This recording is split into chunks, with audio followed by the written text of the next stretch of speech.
Hi. Hi. Are you guys alive? Okay. I'm dead I'm inside. I'm breaking your monetization right now.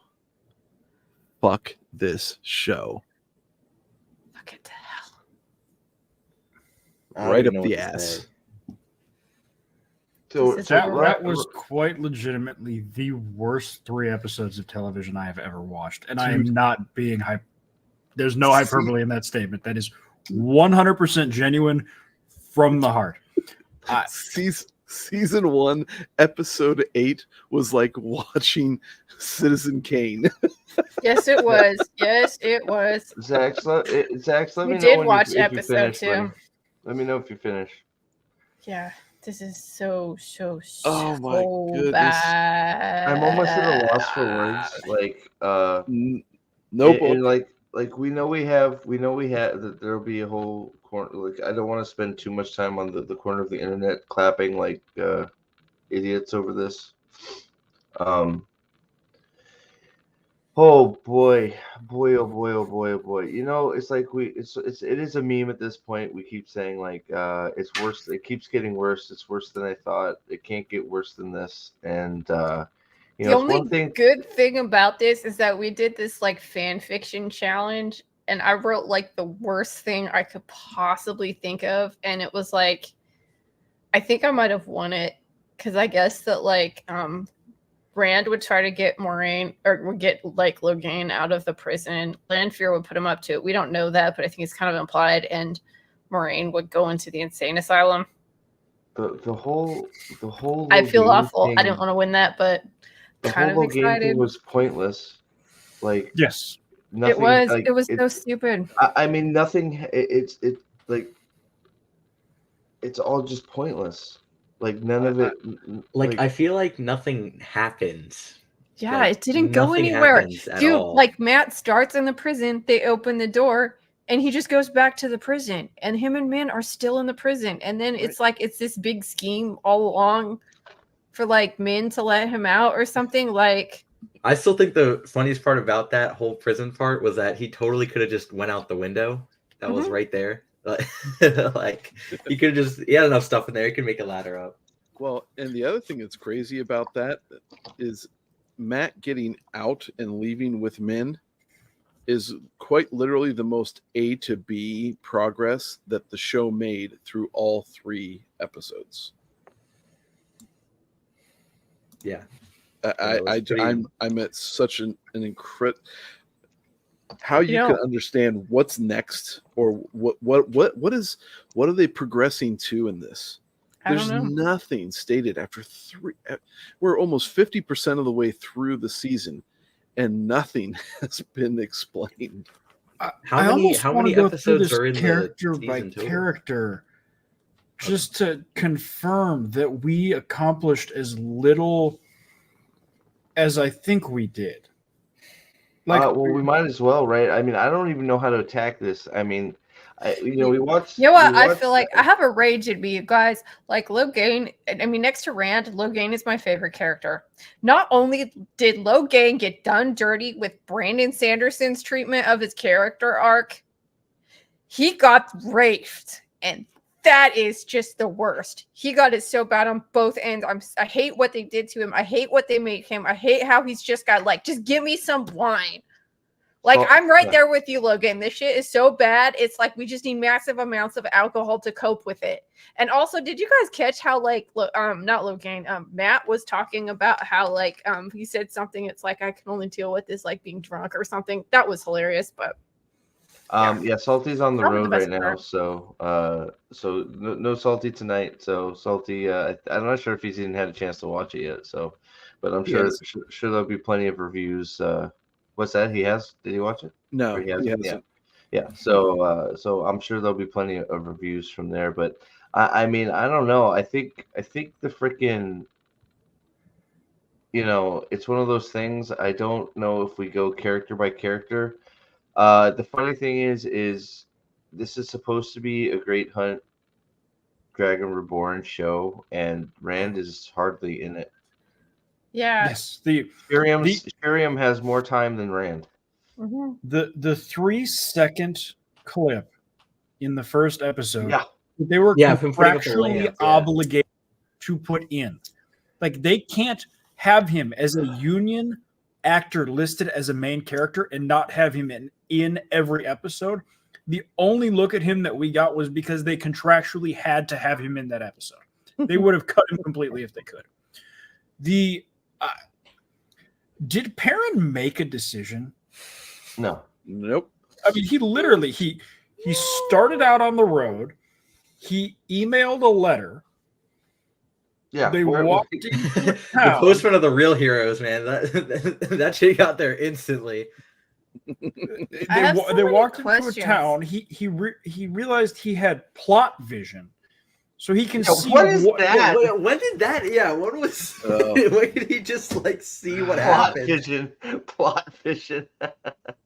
Like, so then he got captured by the Seanchan, and then got saved, and he ran away. What is Ishi doing with the Seanchan? He's just standing there. Why did Ishi not fucking mark this dude?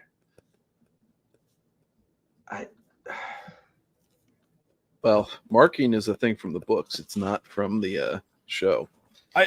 So here's a question. Set him on fire, but how did Loyal survive that dagger stab? Also, no. What is the Horn of Valir, and why is it significant?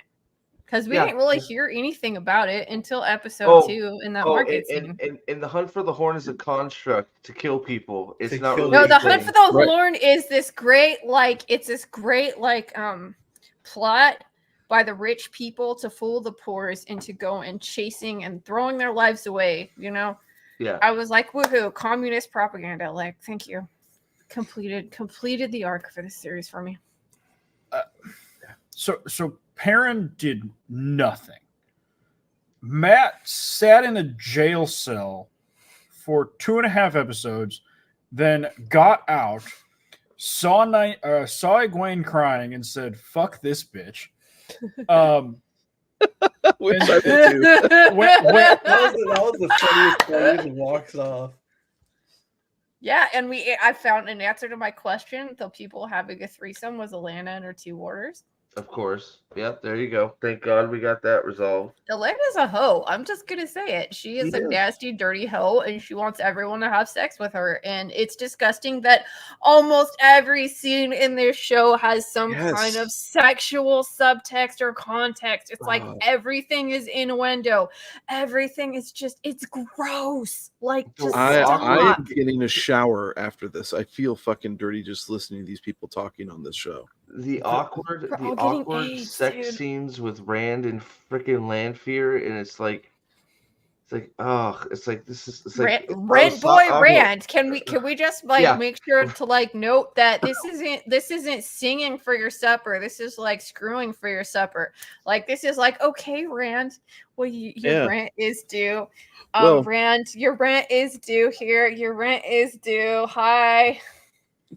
Well, and like the one time where in the second episode where he's like, no, and then he turns around, he pins her against the wall, and then plants one on her. It's like, dude, you don't even know what no means. Van Dien, by the way. Varen is now Adelius' sister. Yep. That was. Are they sisters or something more than sisters? I don't know. Who fucking knows? They're probably both, but I couldn't believe that Brian described it as, why are we hanging out with the Golden Girls? Yeah, that's what it's like, where's that part where that one of them had the spray bottle and she was spraying herself down? I just like, it's like, and it's right. It's just like, what the fuck? It's like, what, like, the Great Hunt starts with Moraine hauling water to her bathtub from a well. Why the fuck is there a well on the top of a hill? That's not how water works. And do any of us in this chat room and on this panel here believe that she's actually going to cart those buckets of water up that mountain? Why would she need to? She still has land. His land is like sipping hard. I was gonna say, seeing as Land brings her dinner every night. Yeah, dude. Why is he her butler? Like when did warders become butlers and well, pretty much slaves? I mean, they're pretty much slaves at this point, aren't they? Like that's what it seems like. Seemingly, yes.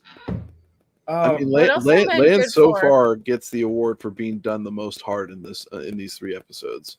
Land was fucking destroyed. Even worse than Matt was all last season. Fucking demolished. I mean, we thought Matt was done Land. hard last season. Land in this season already I mean, it's eclipses just that. like simp slave. Yeah, no, it's crazy because it's just like I'm like sitting here like that was my first like, why is he bringing her dinner? Oh, and I love how Bill Domon got about 2 minutes. Yeah, of land. He talked about his ship as he rides a horse to give her to it. Like he's supposed to be a pretty good negotiator, isn't he? He's like, here, take this broken Quindiar. And she's like, what the fuck do I want with broken Quindiar? He's like, You well, know what? Quindiar. I'm just going to, because Pips isn't here. I just wanted to point out the fact that they did Pips so dirty by saying he was only worth like 5 marks. And I object to that. Pips is worth way more. and so she gets a letter for one mark that she never fucking reads. Yeah, she never reads it. I think she actually opened it at one point in time, but she never says anything about it. And then It's like, I gotta go to the White Tower. Land fucking steals it. What's the point of going to the White Tower? It's like, why don't you just send a message to Schwan, and Schwan can open the F Shack touring girl. I'm just sort of slowly going through the episode here. So like Ryan's like so Land's out front doing his fucking bullshit kata, which we all told you. Everybody said the whole reason he's out, he's not doing anything, he's not training anybody, he's just out there swinging a sword around. And Ryan's like, why has he got his shirt off? And then you go to the next scene, and then you got the creepy old lady sitting on the thing, eyeballing Land, going, "Oh, I love that view." It's like, when did we get to Sex in the City? Like, excuse me, sister, can you move a little bit to the side? You're obstructing my view of also, nipples. Why are Adelius and Varen such assholes? They could just channel some water for Moraine. They forced her to walk back and forth about 2 million times to fill up that bathtub. She's punishing herself. Oh yeah, sure. Yes, that was quite literally exactly what they're. It's kind of like the Rhaenyra syndrome. It's like this is something that happened in House of the Dragon done by more competent people, but it's like you have a character that gets everything that she could possibly want handed to her, yet she's still unhappy and she's still complaining about her lot in life. Here you have Moraine surrounded by her friends. She still has her warder that's willing to be her slave. He will do anything for her. And yet here she is, slaving away, punishing herself, by carrying all this water, crying because she can't channel her bathwater hot. She could literally have anything she wanted, but here she is just crying. Because, Well, and then after we have all that bullshit, we cut right to fucking... Well, we have the Bail Domon scene, which, Bail gets all the 5 minutes, so thank God they cast him. Then we have a little bit of Egwene, and then we cut to fucking... the threesome in bed, and then we go to Nynaeve fucking sword fighting with warders. She spent more time sword fighting in 5 months than channeling. I swear to Christ, if that was the Matt Quarterstaff scene, I'm going to blow my lid. There's no Matt Quarter. It's gone. I know there's not. I know that was it. But that was it. It's gone. It's not. Honestly, it so she fights Maxim and the other dude. Oh my God. They just erased it. It's not even there. They didn't even give it to her. It's just gone. So I'm sorry. I was struggling at the end there. Liandrin and Min talked. Oh, we're going right to the end? Well, and I'm trying to figure out, did they actually show Matt leave? There's no chance? So Matt is with Min. Matt was packing up the pack horse. Min said, hold on, I got to go get something. And then they went and then Liandrin corners her and goes, now Moraine won't have anything over either of us. Get his ass the fuck out of here, or some shit. It's like, what the fuck are you talking about? It's like Min. So you're telling me Moraine put What the fuck does that even mean? Like Moraine in was prison Min working? Yeah. Like that's like they're working together. Yeah, they're working together. Like that's Like because wait, hold on. Let's play this out. So Liandrin put just follow me, okay? Because this is what I do. Just let me cook for a minute.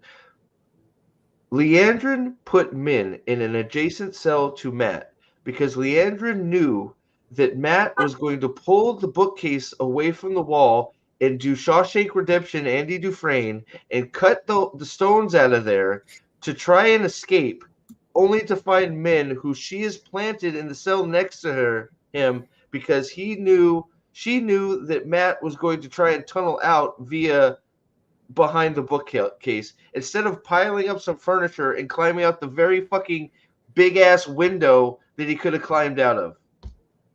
Is that the brilliant storytelling we're doing? Yep. Seems like it. Like there's nothing anybody does in this series that makes sense. Like, and what are Liandrin's motivations? It's like, it's like, okay, first in season 1, it's the like, oh my God, you're not a lesbian, you're doing some dude, and like, that's like a big thing we're gonna blackmail you with you. And now we find out that the guy that she's actually meeting is her son. Yeah, and I'm just like, Liandrin has a fucking son.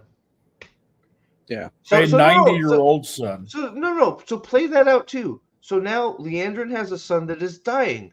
So why do you think she's sworn to the dark?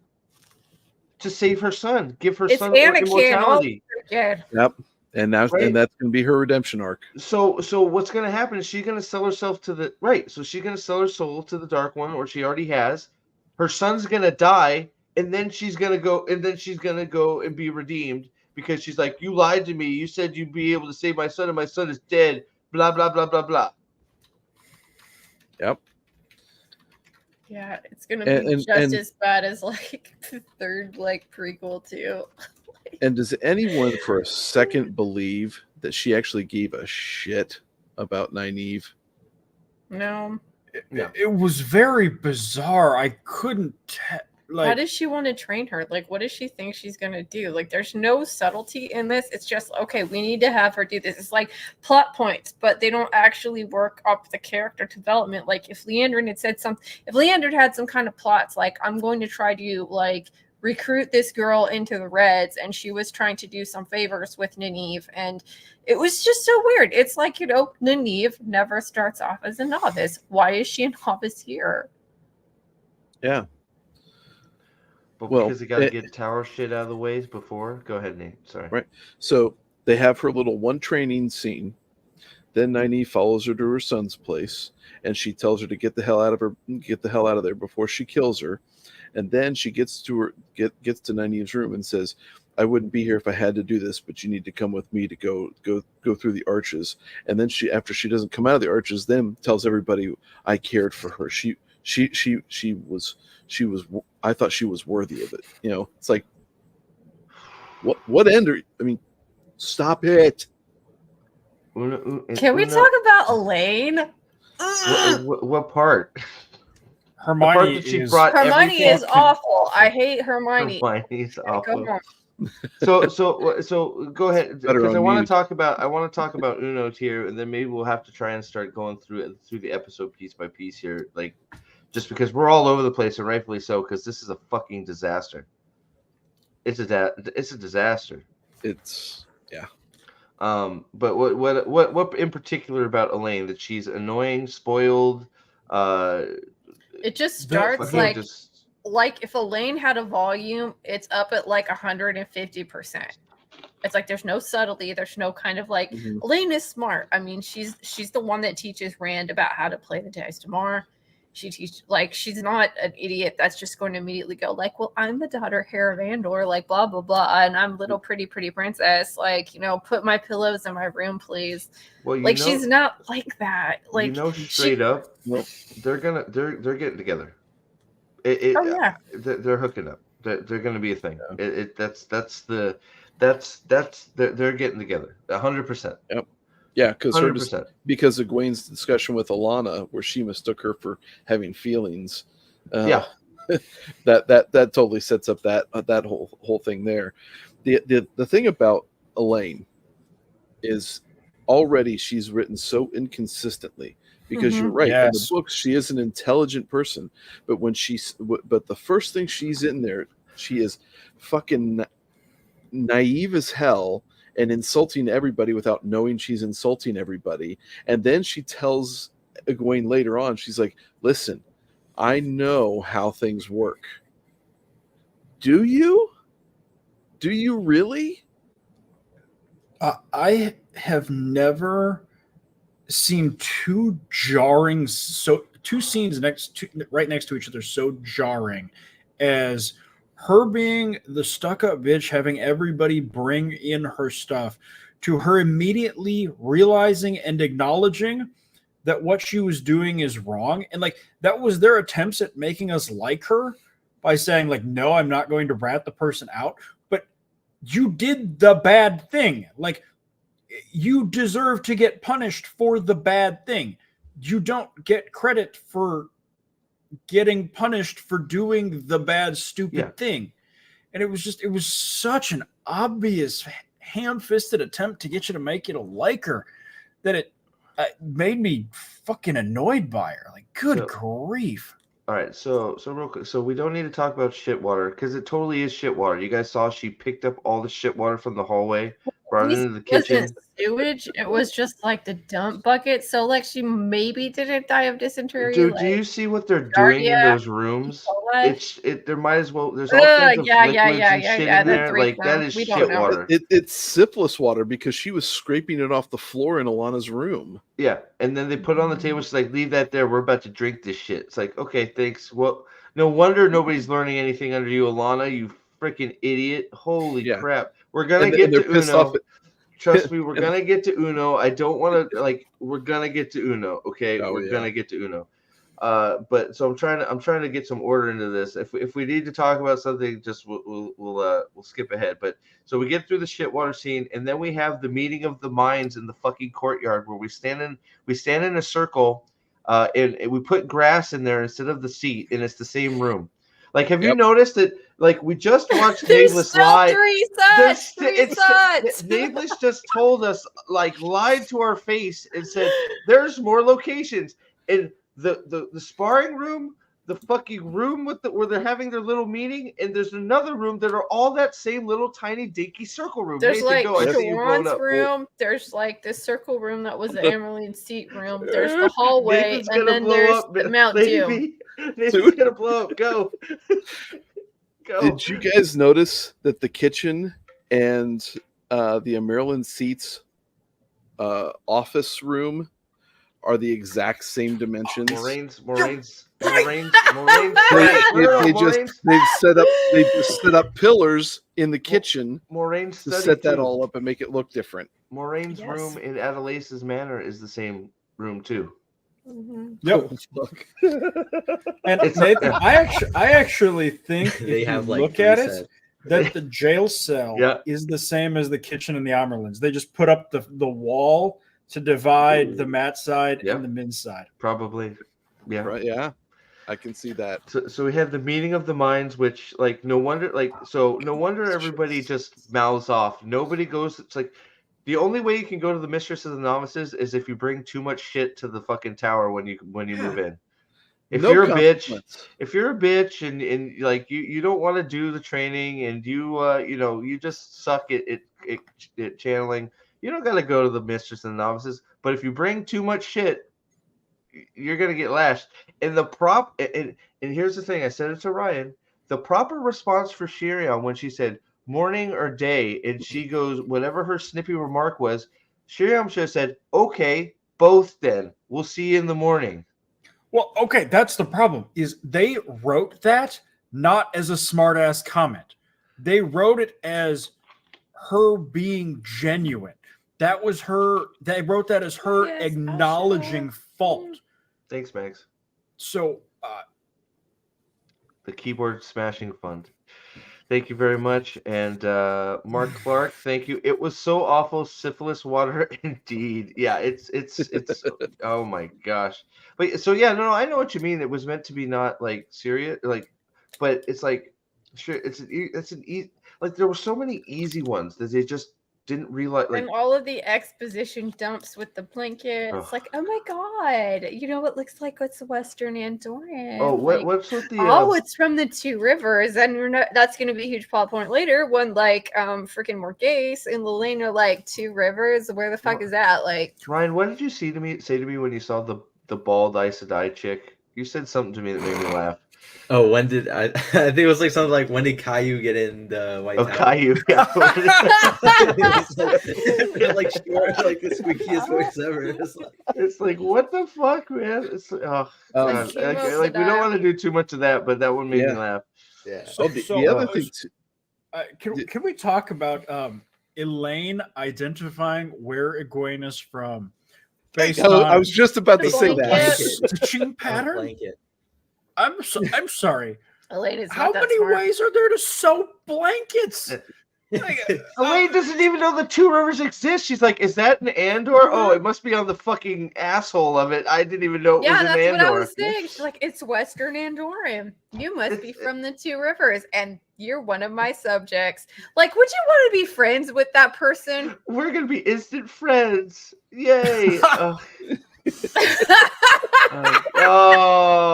man.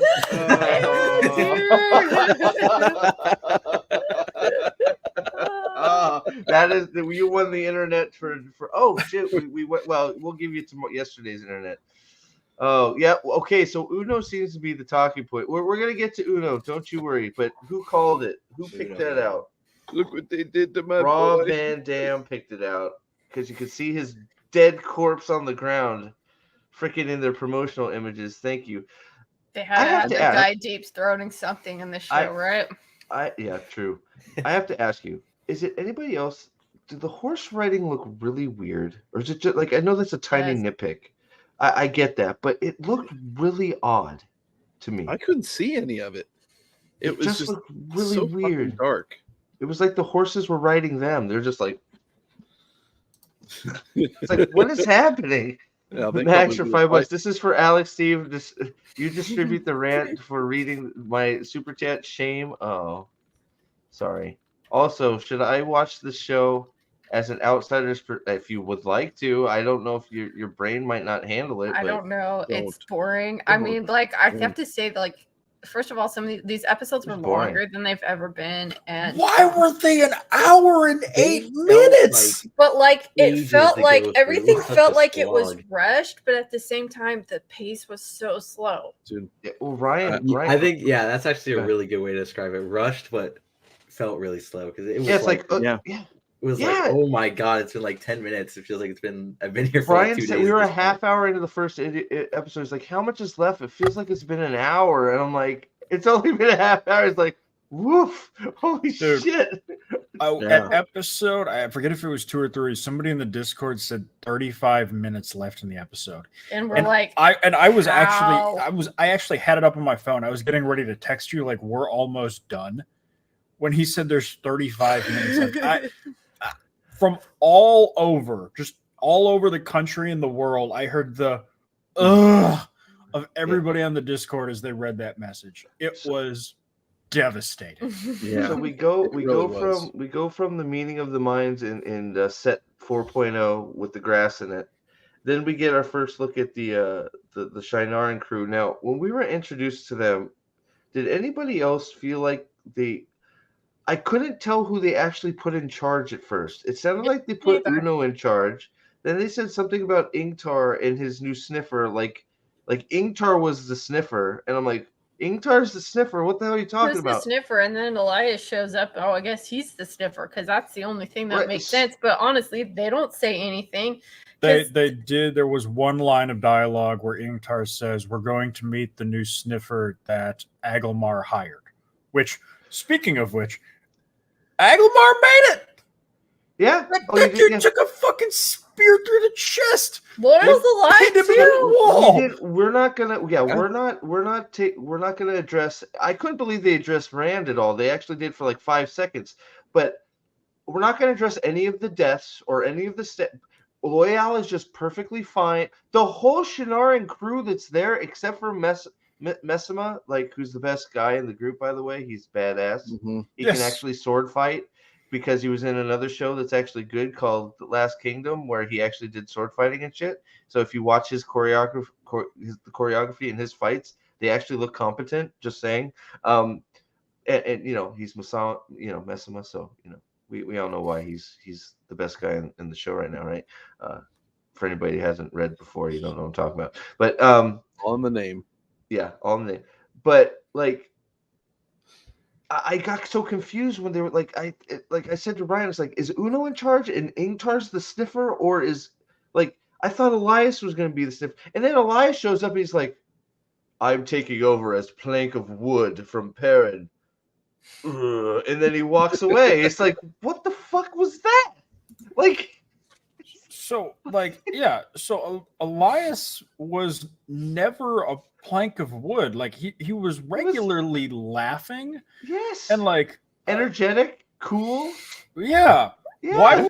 Why was this dude like emotionless? It was bizarre. Also, he ripped a guy's throat out with his teeth. We're going there. Yeah, apparently well, that was when he was in werewolf form, which we didn't get to see. We're gonna see that later. Don't you worry. Okay, that was post werewolf form. Okay, because you know the more he goes wolf, the more he becomes Ishmael's, right? So apparently Elias is already Ishmael's, right? Who's leaving? Kithrin? Kithrin, yeah. Good night. Hi, Kithrin. Thanks for hanging out most of the day. Thank you so much. I'm gonna put up not bad for some. I mean, dude, it's like 5 a.m. for her, isn't it? Where's she from? Yeah, Germany. Trooper. So it's wow. Like maybe it's 6 or 7 in the morning. She's killed it. Which big 3 worst? Gadfly, are you okay? Did you see this too? Yeah, Gadfly had a family emergency and still is apparently had a better time than us. Oh, right. Well, yeah. I hope it's okay. Like, yeah, seriously. Mm-hmm. I mean, I saw your response to my ping there, Gadfly. I still hope everything's fine and it all works hopefully. out. Yeah, I hope so. Hold up. Wolf Brothers or Shadow Spawn? Yes. At least according to Ishi, yes. Yeah. Yep. Ishi's line from his mouth. The more wolf you are, the more you are mine. Yep. That is the exact quote. Know that. Why were they talking about the spike? It was really funny. Like they were talking to the spike, and I'm like, oh, are they using that spike that's on that pyramid thing to reference a dream spike later on? Okay. Since we're going all over the place again, holy shit! What did everybody have to say about the whoosh whoosh? The whoosh sound effect every time they moved the fingernail. Dying. Oh, that was they're lightsabers now. They're lightsabers now. I love that. I love that they got rid of the Wolverine sound effect, but but whoosh. Yeah, but they kept that in. I love the earwax. Fight! I love. I like the name. I'm not even gonna lie. Real Nick Masters, what's up? Moraine, then Nynaeve were pretty much the first 3 episodes' primary focus. And fucking Liandrin. Like he didn't lie about that. Like what? Liandrin. Protoss is back. What's up? How you doing? Yeah, I put a poll up there. It's gonna be Trip Fufu. I know it's pretty much it's almost unanswerable, but I had to put something up, right? Hey, welcome, A. I cannot wait to see Nynaeve power under control. We'll see what she does with it. The Dark One is fucked. I mean, I don't even. Do we even need Rand? It's only a matter of time. No, we don't. Like the power of the V compels you guys. Watch out. What's that? What did you say, Ryan? I said it's only a matter of time before she just goes Super Saiyan at this point. Oh God, yeah. Well, she already has. She went Super Saiyan again, and it's like that's true. Yeah, she just did a big explosion out of nowhere. I mean, at least Egwene didn't go down there and open the door and be like, "Bitch, hold my shit. I want to open this gateway back up and save her." So this is kind of funny here. So Salty says to spoil this There's shit. nothing to spoil. You're not going to ruin the books for Nothing you. happened. Brian Nothing can come back happened. because there's nothing from the books in the show Right. anymore. Like you're not I spoiling mean, anything. it was like we watched a 3-hour trailer for the show that told us nothing about the show itself. Oh wait, something did happen. They Parent killed has Uno. spoiler vision. Mhm. Yes, Right? Spoiler vision, right? Is that what we're calling it? Is that what we're calling it now? Spoiler vision? Fucking shit. Is that the phrase you keyed there, Alex? Spoiler vision? Yeah. I think I said plot vision. Plot vision. I Plot like vision, plot vision yes. better, but Yeah. see, guys, instead of Rand going into the fly hut and us having a interesting, cool flicker scene, we have Perrin go in there and have plot vision, and This is what happened. Exposition. people killed each other for some reason, and they're all dead. Is that I don't know what they're looking for. It was a dark friend and a couple of fades, I guess, from what I understand. Yeah. right? So the Fade came and killed some people. Yeah. Wow. Well done. Back to the tower. Do you know how hard you have to work to make the fade being nailed to the door boring? Yep. I'm not sure I could do that if I tried. And they did it casually as a matter of fact. Yeah. Like, all right, this is a box we Well, got to check. Back to Downton Abbey Tower style. And I will say, Alex, that was made an easier piece of work for them to do because of how shitty they made them in season 1. Yeah. So that this season, when they sit there and have that, I mean, I remember when I first read the book, and every time I've read it since, that scene, I look forward to reading that scene every time since I first read it. I'm like, oh wow, that had to have been whoever did that, and you find out it's Pod and Fane. You kind of like, So yeah, this guy's the real deal. So how do we feel about Bail Domon being an idiot, trying to sell Moraine a broken piece of Quindiar for reasons, and then being dumb and selling a poem to her, which we all know what the poem is, right? Yes. So are we doing a flashback? Fucking like we're gonna like. You know what's really funny about she's that? not- And I'm gonna give the show some credit for this because they have such a hard time with being internally consistent in continuity with themselves. But that looked like the Caprice of Quendular that was broken in episode 8. So if Bail Dolman somehow went to the Eye of the World and found that up there, I give them a lot of credit because it's really, really hard for them to remember what they did in other episodes and carry it through. So I think the bigger problem is why the fuck is Bail Domon wandering around in the Blight to get to the Eye of the World to get a piece of Quendular? well, I don't know. I'm just happy they remembered that's what it looked like. Why is so the they can poem have to it, open? you know. Yeah, why is the poem to open Lamford's prison on apparently Ishmael's prison? Why the fuck is there a poem to open anybody's prison? Why does Lanfear need to be released? Period. Why? But like, wait. Well, Is Lanfear being released now going to be some kind of a flashback? 'Cause That's she's what I'm already saying. out. Well, Yes, I'm trying to. it's going to be That's a what I was cold trying to open. say. Is Yeah. now Moraine's scenes actually like not 5 months later? They're like 3 months later. So we're not in concurrent timelines because she's, obviously Lanfear's out, right? So is everything we've seen from Moraine not the same things that are going on with the other guys? This Or is show this has never cared to be chronologically consistent. Is it a different prison? Like, And is it the dark one or is it a showmail? We don't they know. don't- They're they don't still know. playing with that mystery box. Oh, and great. But my favorite scene know is that they after are. this. Oh, sorry, Nate. What would you say? I'm sorry. I don't know that they're playing with that mystery box. I don't know that they've cared for it. They may want it as a mystery box, but they're not treating it like a mystery box. So they're just inconsistently writing it. Like, Yeah, they just don't know what to do. They just don't know what the fuck they're doing. By my aged grandmother, I I do do be be furious furious about too. Bale's trap dialogue. I do be indeed. I love Bail Doman and his pirate talk. It's so awesome. We were listening to that in the car. It was great. Well, I have to ask, are you happy that Bail Domon is now done with the Wheel of Time and will never be seen again? Actually, I am. I would rather not see him again than see him get character assassinated, but they might bring him back. I think he'll be back in episode 8, to be honest. You think so? Yeah. I do. We'll see. We'll see. So- Now, I do want to know. Oh, go ahead, Nate. Go. And here's the thing about that whole scene, like she sits there, Moiraine says, "Okay, who was tracking you? Like, did you see who they were?" Well, no, they had their faces covered. I couldn't see them. And she's like, "Run, get to your boat and sail down to Ilion, and then go east or west and get as far away from here as you can." And I'm sitting here thinking, okay, so promise you, and it happened. She sits there and sets him away on this whole big threat that he's under threat, and nothing's going to come out of it. And nothing came out of it for him. It was like, No, he's just gone. well, you had no reason to put that tension in that scene at all. Well, yeah, well, because and then she gets on a horse and rides off to go. Where was she going, Ryan? Do you remember where she was going? Oh yeah, I don't know, the Stonehenge. I don't know where she ended up. Like, where was she going? It was just a field. To the and White she just Tower. got jumped by.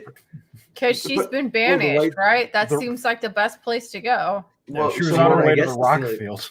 Yeah, well, she got on a horse and rode where? Like, where was she going? Ride And my then- horse down the old and then town she- road. And then she Rambos a fade.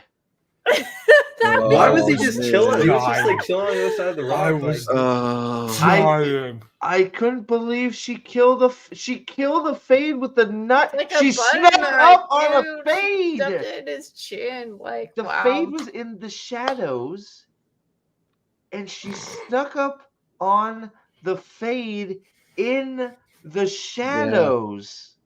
Yes. Yeah. What was What even funnier about fuck? that was immediately afterwards, the fades were disappearing into the darkness. I'm just kind of sitting there like, so they can just, 3 of them can just appear next to her and stab her. Easy. Right. It's just so silly. And what was that weird thing when she was laying there and then it's like she starts to channel, but she can't?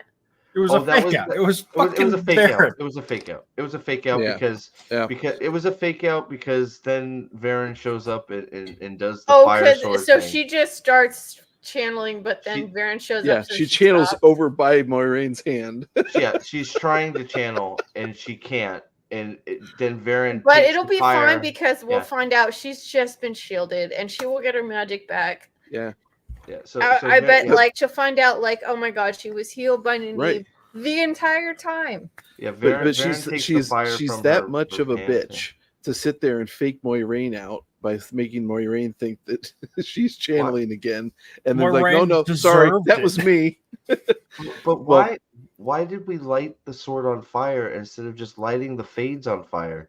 Dude, looks because cool, like 'cause it looks Tomas is like Azor Ahai reborn. Like he is the one that is going to save Westeros Crossover.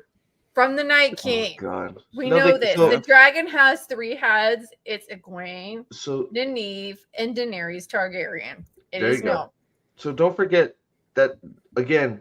I don't know why they hate Drakkar, but that was another Drakkar scene stolen. They just don't have the budget because they used all the SFX budget on wigs.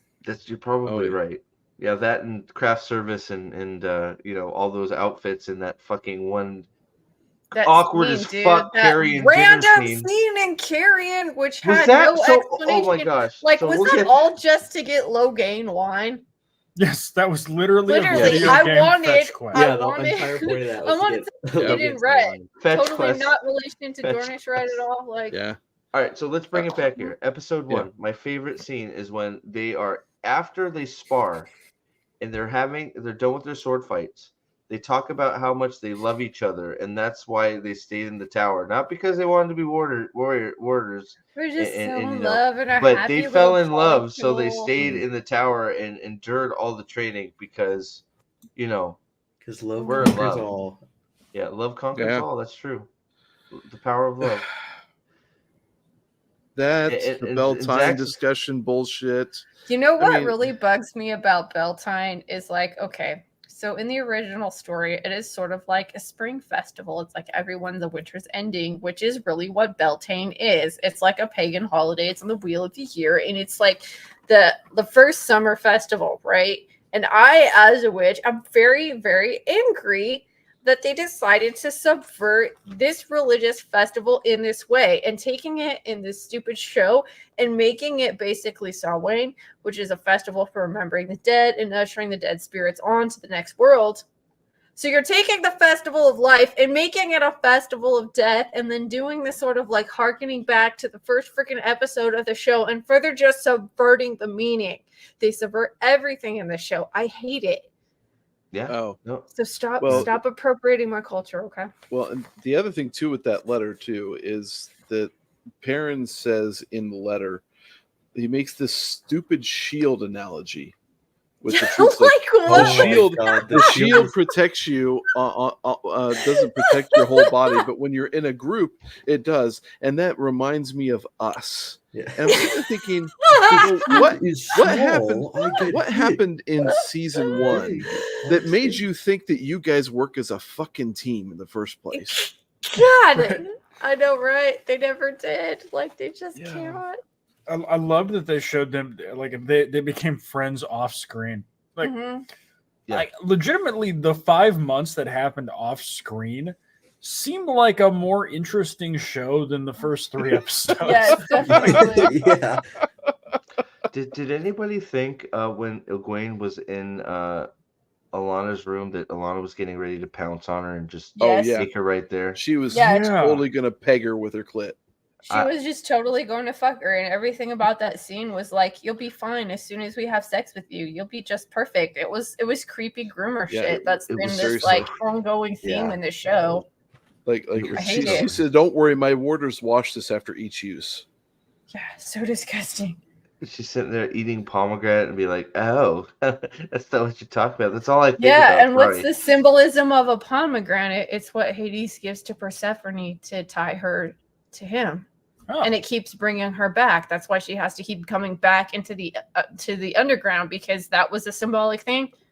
Like, none of this is by chance. Like, these people are retarded, but like at the same time, it's like they understand certain symbols, and it's like there's a certain people out there that are trying to like be like really cool and stuff like that, but they just are not skilled enough filmmakers to do this coherently, like they wouldn't like say, I don't know, like Eyes Wide Shut or something. They just can't give these kind of weird esoteric messages in any coherent way.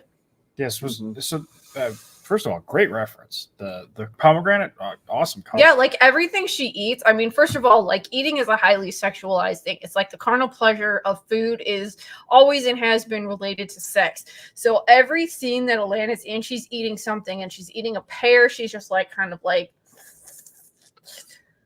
cunnilingus-ing the pear when she's talking to Moraine. She always has something in her mouth, and it's just really creepy, and I don't like it. I don't like the relationship she has with the warders. I don't like how the warders are like, we came here for her, or in this weird relationship with her. It's obviously somebody's fetish, and they just wanted to throw it in the show. And what does it do to the plot? How does it advance the storyline? Like, look, if you want to have this stuff in there, I don't care. Like, if you can do it competently and make it not like its own thing and just have it be part of the story, but it's never like that. It's always like, here's the thing. Here's like a whole bunch of different people in these weird polyamorous relationships. Here's a bunch of guys that have been completely emasculated and are like subservient to these women. I think it's gross. They're literally like being treated like butlers and slaves. It's crazy. Yeah. It's weird. It's like kind of like sex a harem. Slaves too. Like it's like it's like a harem. It's not that. It's like that was one thing in this season that is just repeated over and over and over. Every scene is sexualized. Every scene is full of sexual innuendo, and it was just getting so disgusting. I am angry, Adega. Like, I hate this stuff. I found this book when I was in a really, really bad place, and this book helped me so much because it reminded me to be hopeful. And like reading that scene where Rand is on the Dragon Mount, it was like I kind of could go on the same way. I could have gone into like nihilism and just been totally depressed, and I thought I had lost everything. But reading this book reminded me that, you know what, it's good to be hopeful.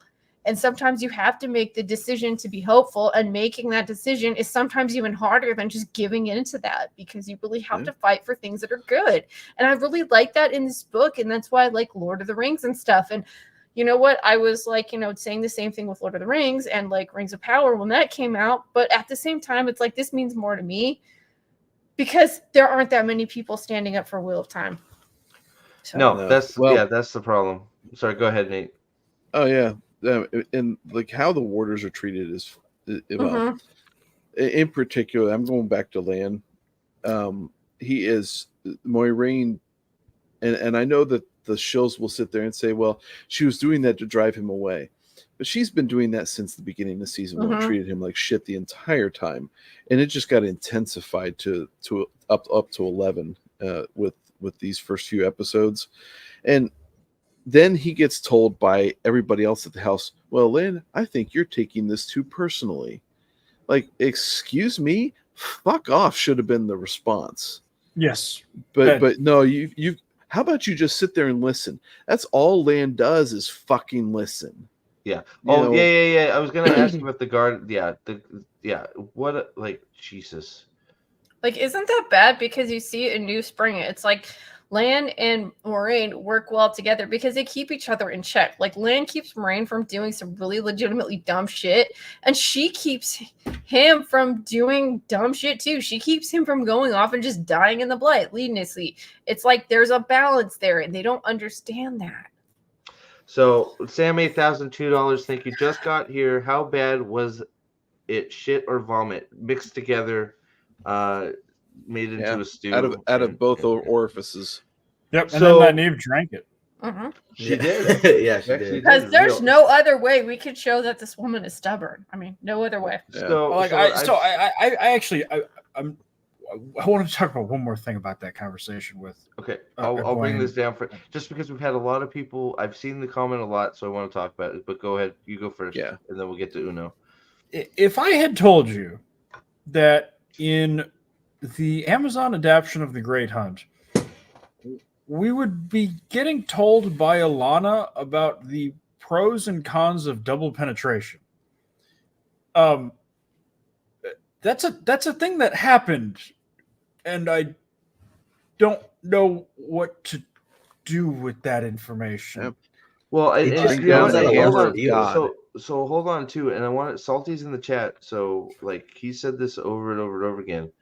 This is what they like. So whoever stopped them from doing all this bullshit in the script from season one, it just didn't happen. Because this is all the sexy time shit they wanted to put in season one, and they made them take out.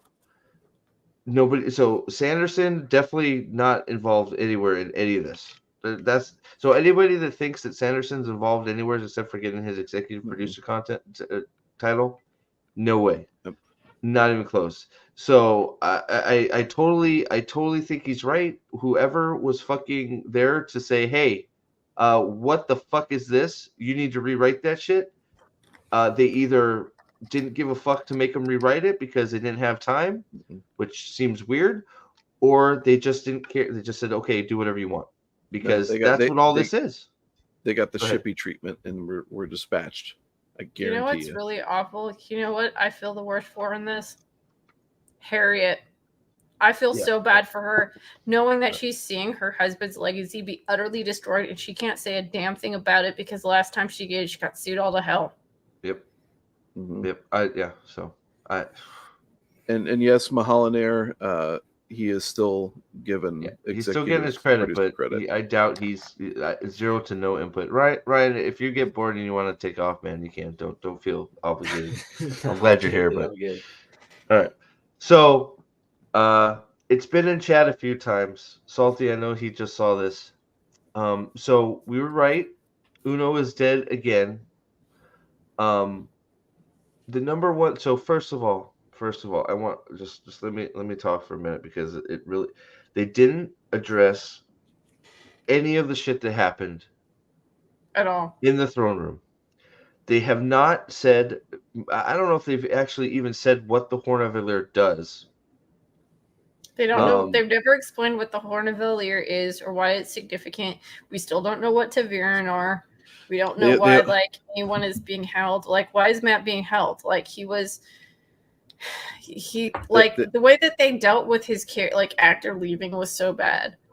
Well, and they only sang the Great Hunt song in Cairhien, and that is the most in depth they got with it. Yeah, and then after the singing of the song, it's basically like Lanfear says to Rand, "We need to get Logain some wine, so let's go and dress up like nobles, and we'll go into this Cairhien noble party, and we'll just steal wine from there." And then it becomes this big like this big like monologue about how the Great Hunt is just something that we use to distract the peasants so the nobles don't have to take care of him, and it's so bad because all these dirty immigrants are coming into our city and we hate them. And Yep. I looked at Ryan and I'm like, what is happening? What the hell? Is propaganda. But yes, so Uno, so the Seanchan come in the night out of nowhere. We get out of nowhere. They tiptoe they just tippy toes on the tips of their toes so nobody hear them. They tippy. Yeah, what about that tidal wave? Like nobody. Yeah. They tippy toe in there, and then we get the fun camera angles of Perrin holding on to a camera as he's being dragged from his house, and then he finally decides to, instead of being a pussy, hit a guy with a bat once, and then what does he get smacked on his ass right away? Yeah, that was pretty okay, this is ridiculous. He almost sort of fights, but then you got Messima just going to work. You could see him actually chopping down some guys. Perrin's looking like an idiot. Then Ingtar. What did you guys think of the Ingtar frickin' Uno scene where the two guys are standing there and they chop them, and then they fall down and they're standing there with their weapons going. Like it's some buddy cop drama. I'm like, what is this? The other guys? You know what I'm talking about? Hold on. It's like, what the hell is this? Let me see if I can find it. 64 watching. Why are there only 31 likes? Come on, you guys, smash that like button, like Rand Smash and Land Fear, and like that Water threesome. Rand Smash and Land Fear is right, isn't it? Yeah. Oh, let me see if I can find the buddy cop thing because I just laughed. I was like, funny. What the hell is this? Or like Loyal just going. Oh my god! Yeah, Loyal is more angry than anybody in the show. Loyal is. And the effect that they had on his roar. First of all, the caption said "lion roaring," but then when they're sitting there, so every time he started roaring, the special effect that they put on the roar sound was just freaking ridiculous. It sounded like he was just trying to take the biggest shit with a hemorrhoid. Yeah, no, it was a weird sound. So that was one of two scenes that gave me a modicum of hope, and both of them were immediately crushed. But Loyal does throw a Trolloc in the Great Hunt. Loyal when pissed off is a load. Oh yeah, I said Loyal's going to work, boy. It was like, yeah, he's throwing people around. So that was fine. And then it was like I was watching a different show for about 30 seconds when Messima was fighting. Like I was watching a different show from it. I was like, what? Where the hell did this come from? He's so fat because he's trained. I know. Like he's trained. Like I'm not even bullshitting. Last Kingdom, he's great in it. The fucking sword fighting is good in it. That's where that came. They actually got a qualified fucking person who has some stunt fucking talent to do a sword fight. Sorry, go ahead.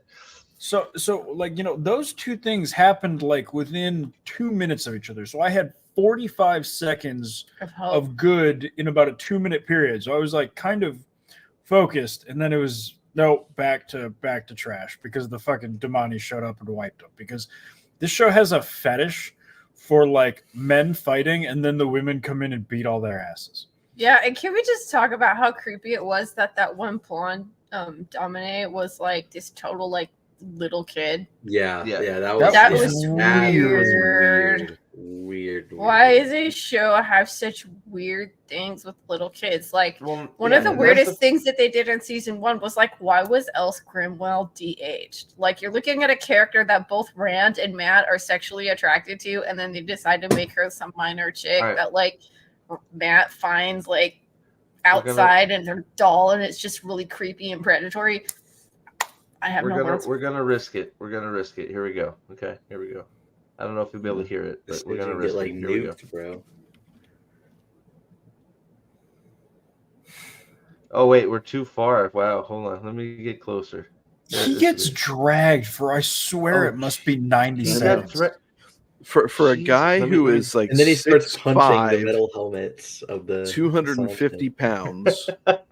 Oh, he's And he punching gets the held- helmets. They grab him. How did they, like, Shi'Nards are Borderlanders? It's like they have to be on their A game all the time because they deal with Trollocs 24/7. They have nobody on guard. No, there was nobody on guard. Nobody's paying attention. Okay, we're just Yep. I just don't get how no one There it noticed is. this huge army walking. We're just walking. Was it in. even a big army? They looked like there There were were- equal numbers of extras. There were But no, they- there were pretty big. There were a pretty good amount of guys, and they had the whole like stagecoach thing too. They were carrying. Oh, it's at least They had a 100 fucking people. pyramid. They had to. Yeah. How are you stealthy with a fucking giant pyramid? Right. It's at least at least 100 people. Yeah. And least. it's amazing how strong those Koopa Troopas are, considering they can drag Perrin by his feet for hundreds of feet. I mean, It was Here it comes. Here comes the buddy cop team Oh, up yeah. right here. Boop. Oh, Do man, do just do gonna do pick do. Yeah, they are fighting back to back. It's like So funny. Oh, jeez, man. Like, sorry, that one. So Hmm. Uno is Uno. They fight. They of course lose, and Uno says, "Hey, go ahead." I loved them getting in a line so that they could all be easily wiped out in one magic wave. Loved that. The lack of like, we're going to go forward and attack in this 5 minutes was baffling. Absolutely baffling. Oh, your favorite word, babe. You know what's really funny? We watched a movie last week. What did we watch, babe? Big George Foreman. Mm-hmm. And what was really cool about that movie? It wasn't Wheel of Time. It was big dudes punching each other. No, it was a movie that was obviously, it was an inspirational movie. So it was like a Christian movie. And, you know, it's kind of funny how those are like really super low budget movies, but they do really well. And they usually have really good writing and stuff. And I was very surprised at how well written that movie was. But you know what that movie had? That movie had like such a small budget and you could totally see it. Oh, But man, for like a low budget movie, they nailed crowd scenes. Like they made it look like, okay, George Foreman is fighting some dudes in the MGM Grand, and here is a crowd full of people, and they don't look like copy pasta crap like we saw in like Rings of Prime. Like, how does this show? You're bringing a giant like Seanchan army. There's barely more people with that pyramid thing than are in the crowd. It looked so weak. Like we can't even CG some people. Like, come on. Even the copy pasta stuff from Rob, like, come on, please. How do you think this poor actor feels? Okay, you call him back up. You say, "Hey, we want you to come back for season 2," and he's like, "Oh man, I thought I was dead. Okay, great." And then you're like, "Oh shit." Did he actually die in episode 8? I honestly don't remember that. That is a thumbnail, Zach. You're not wrong. Actually, I'm going to just screen cap that right now. There we go. You know what was going through my mind when I saw this? Oh, What? hey, Brian. American History X. God damn it. Yes. Alex. That's exactly what I was thinking. Yep. You got spike stomped here. It's the curb stomp, except there's something else going on. It made me think, oh shit, Uno doesn't die in the books. Oops, my bad. Sorry. Yeah, it's okay, Brian. There's no spoilers. I can tell you that much. You will not there's nothing in the books in the 3 episodes that you're gonna see. I wrote like pages of notes for this, and like 5 times I said fuck this show, and 10 times I wrote down who the fuck wrote this. I feel like that's a thumbnail too, right there. Well, hey, did you notice the little bits, the little quick clip of Perrin in the middle of all that as they're pushing the spike down? He's getting his mouth open, saying like, "Oh man, I'm next. I better get ready to swallow this thing." Oh, like, can anyone? I mean, look at this crowd. Like, there's nobody there. Like, I feel like any of these villagers could just turn around and run away, and I don't think there would legitimately be enough guards to track them. This is an honest question because I forget sometimes. I thought, do the Seanchan dress their slaves in white? No, it's the Aiel. It's the IEO, right? If you So get what's taken with by all the Sean, people? i.e. they like count coup on you, like you have to take the white for a year. Yeah, I don't think it's real. I don't think there's anything Did uniform. Seanchan They have? just I don't know. they just get them. I think they just put them in peasant clothes to make them as simple as possible. I don't remember. I just because I immediately thought, I was like, wait a second, is that they both do? Okay, because I feel like Turok's slaves are in white. That's the only reason I couldn't remember. So I just wanted to ask because I couldn't remember. Let me get to the. I do not know how that pyramid stands. Like, do you remember seeing like the '60s Cleopatra like cast of thousands, and it's like you're filming in a third world country. There's like 1 million people you can get to be extras. Like that'll work for like $10 a day. Like, come on. There's like nobody on this set. Like it's laughable. There it is. Thank you, Eldon. Yeah. Okay. I couldn't remember. I thought it was, but I wasn't sure. So okay. So that's what that is. So white gowns. Okay, gotcha. I couldn't remember. So yeah, it was kind of like, and remember in the like shadow plot that they have so many Dakovel that you don't have enough white clothes for them, and it's like, yeah. Xerxes wants his dude. Wouldn't that be cool if Leonidas jumped over freaking? I know. I thought was gonna do like a Stelios thing where he jumps off of Leonidas's back and like throws that spear at them, and no. Well, what I want to know is, have we got to the gladiator fight that they've been hyping up? Is which one's the fight that's like the fight in Gladiator? Have we got there yet? Because that's the Avienda fight. Oh, is it? Probably. Is that what we're doing? I can't wait. I was waiting for that. So, so wait. So now, wait. So hold on. So Elias turns into a werewolf, eats somebody's throat, and then frees Perrin. Is this where Perrin wanders into a village by himself and gets captured and caged, and then Avienda saves him? Is that what's going to happen? That does appear to be up next. Yes. Sweet. So he'll be in the cage, not like Ruark, and he's not going to have a good, bro relationship with Ruark, but obviously too much sex. He goes all the way, buddy. Yeah. Jesus. So Uno's dead. We don't even cover anything because no. So Ingtar, Uno, Loyal, Perrin are all in that room with the Horn of Valyr when the Fades and Pat and Fane go through it. Mm-hmm. So they're all dead. They should all be dead. But Agelmar's alive too, so I guess there were no repercussions. So Nynaeve just power bombed the whole area and everyone is healed. Yep, there you go. Exactly right. So oh boy. So these episodes are long because I they're remember. You guys promised me it was 50 minutes. This was like hour and 10. I'm like, that's what I'm late. This was brutal. So I have a question. It's slow too. What are the blades that the Fades carry? What are they made Thekandar blades. Thekandar. Death. And what do Thekandar bodies blades do to people that they kill, that they stab with? It's like this festering wound. It's this poisoning wound. Remember when Tam got stabbed by one? Like he had the poison on him? Well, it was really bad. He was going to die, but hey, we didn't see that. Considering that Moiraine got stabbed right up the middle of the gut, and then Lan also took a wound too, shouldn't they both be dead? Lan took a bunch of hits. I don't know. I guess they're going to say the Aes Sedai healed them immediately.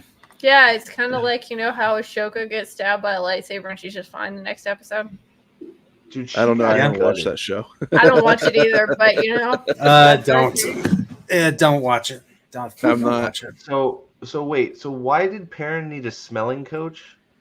Did he need a smelling coach? I forgot about that. What?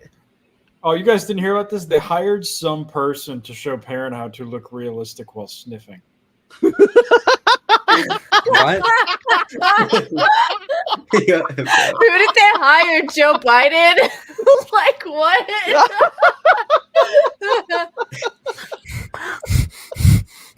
Oh my god! Serious? Yes. No. That is 100%. Was the direction? Make sure your mouth is open, and they're like, "Oh, you don't need any more training." Yeah, you nailed it. You're good. Our job's done here. Give me my $100,000. Okay, I'm not going to lie. When I read that, my first response was, wow, normally they come up with much better excuses for money laundering. Like, yeah. And it's like so obvious. Like, this is such a money laundering scheme. Like, I don't know, like, how, like, where did this money go? What were they doing? Like, I mean, Okay. I have some ideas, but I'm not gonna say. So, all right. So, and then Jesus Christ. So then we cut, like, after that we cut to Matt, right? Why is Matt on the floor going through withdrawal one scene, and then the next scene he's jovial, or is he just faking? Is that what's happening? I love it how think- he has like a spoon and so. a candle, and he's like, "Yeah, I'm gonna like get my way out of prison. Like, I'm totally not shooting up heroin." Andy Dufresne over here, you know, like yeah, I was thinking that too. Jesus Christ. Requiem for a Dream. And like, then we get that shot of Min, just like well, not quite, but just it was. I didn't like the way they introduced her. It was just so cheesy. She just like hey, in there. like Hi, you see, hi. Like I don't know. Hi. And once again, this is something that is not explained from episode 8 of how this occurs. I like how she's just like this wandering like Well, bar wench. Like, she's such a cool bartender. She just gets all these gigs. Like, she's all from Coyote Well, or something. but they give a sort of a vague Oh, answer. They say, I was on a they ship and it changed course and then prison. And it's like, huh? Wait, yeah, Well, well, then I she just said, "I'll wanted go to- to Tarvalon and I'll go to a bar." The ship changed course, but there's also I didn't want to go to Tarvalon, but there's a lot of bars in Tarvalon, so I got a job. And then a red who liked to drink, who we learn is Liandrin, wandered in, saw me, and recognized me.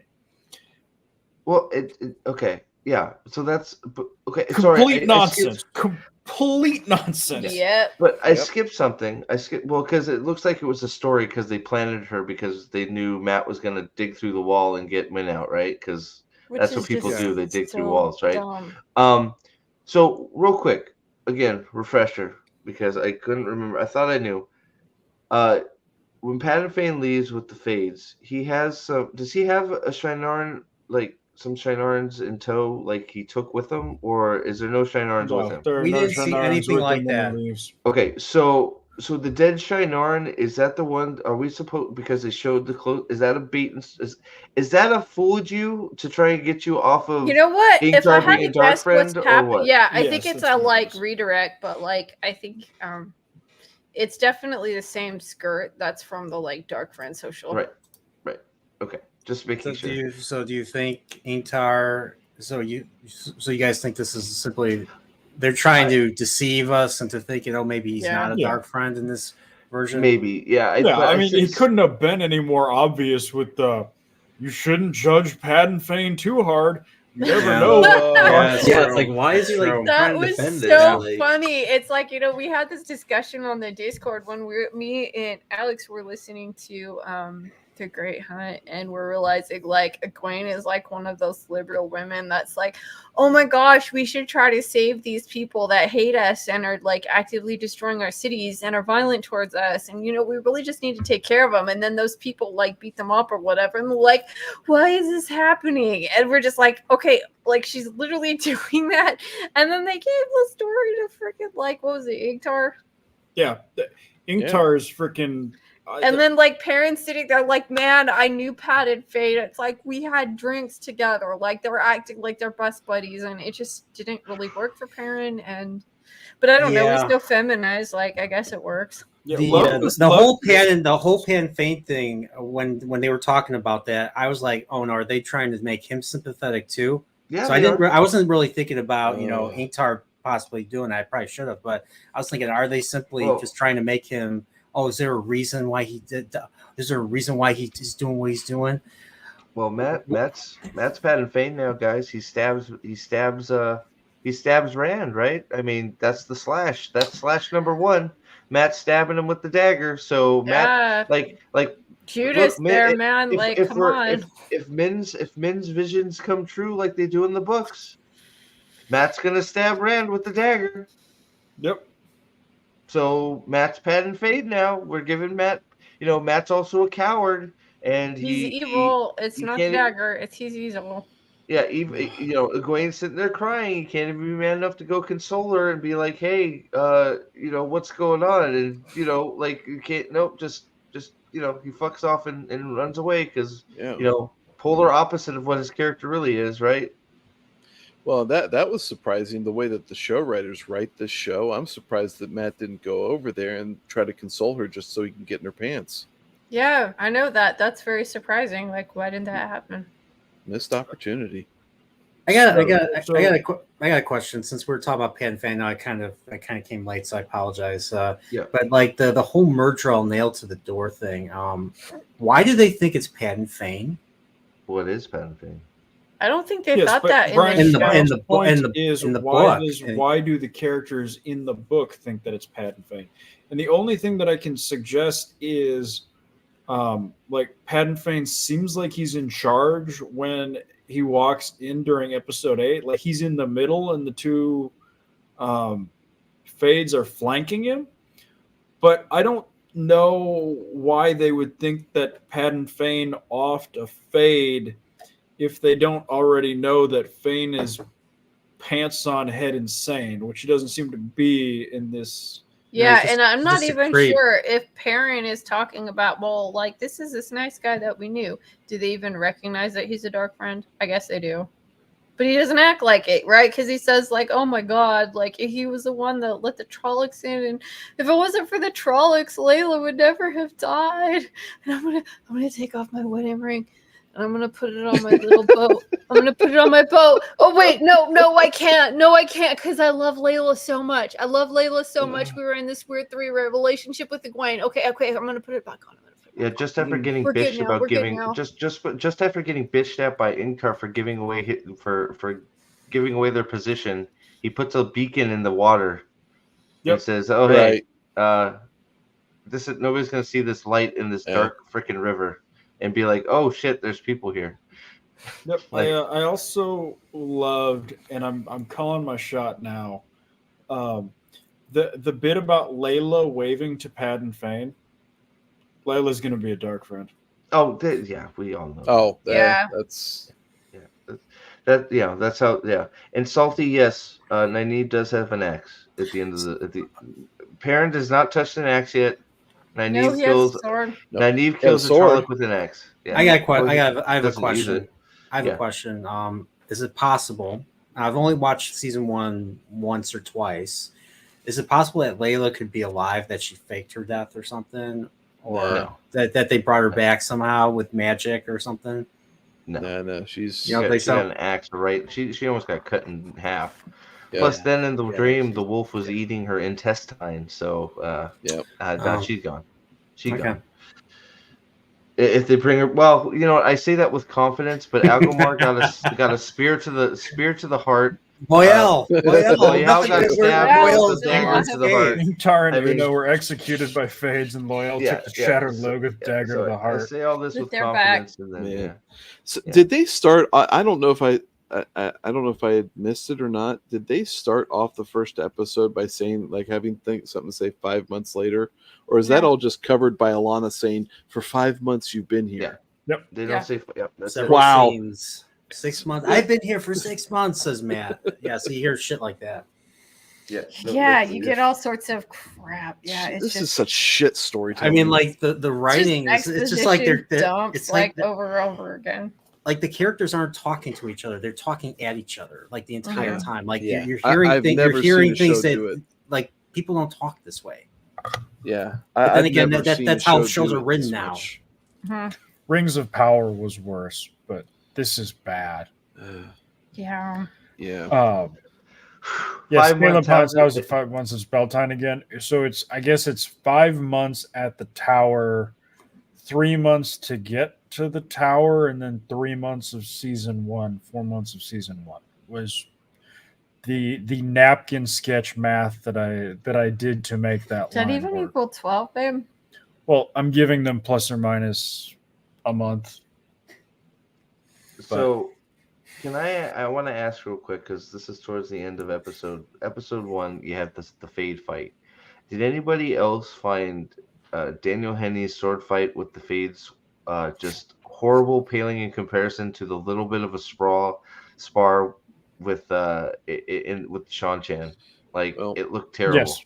Oh, it was the two silly. swords and the flippy kick.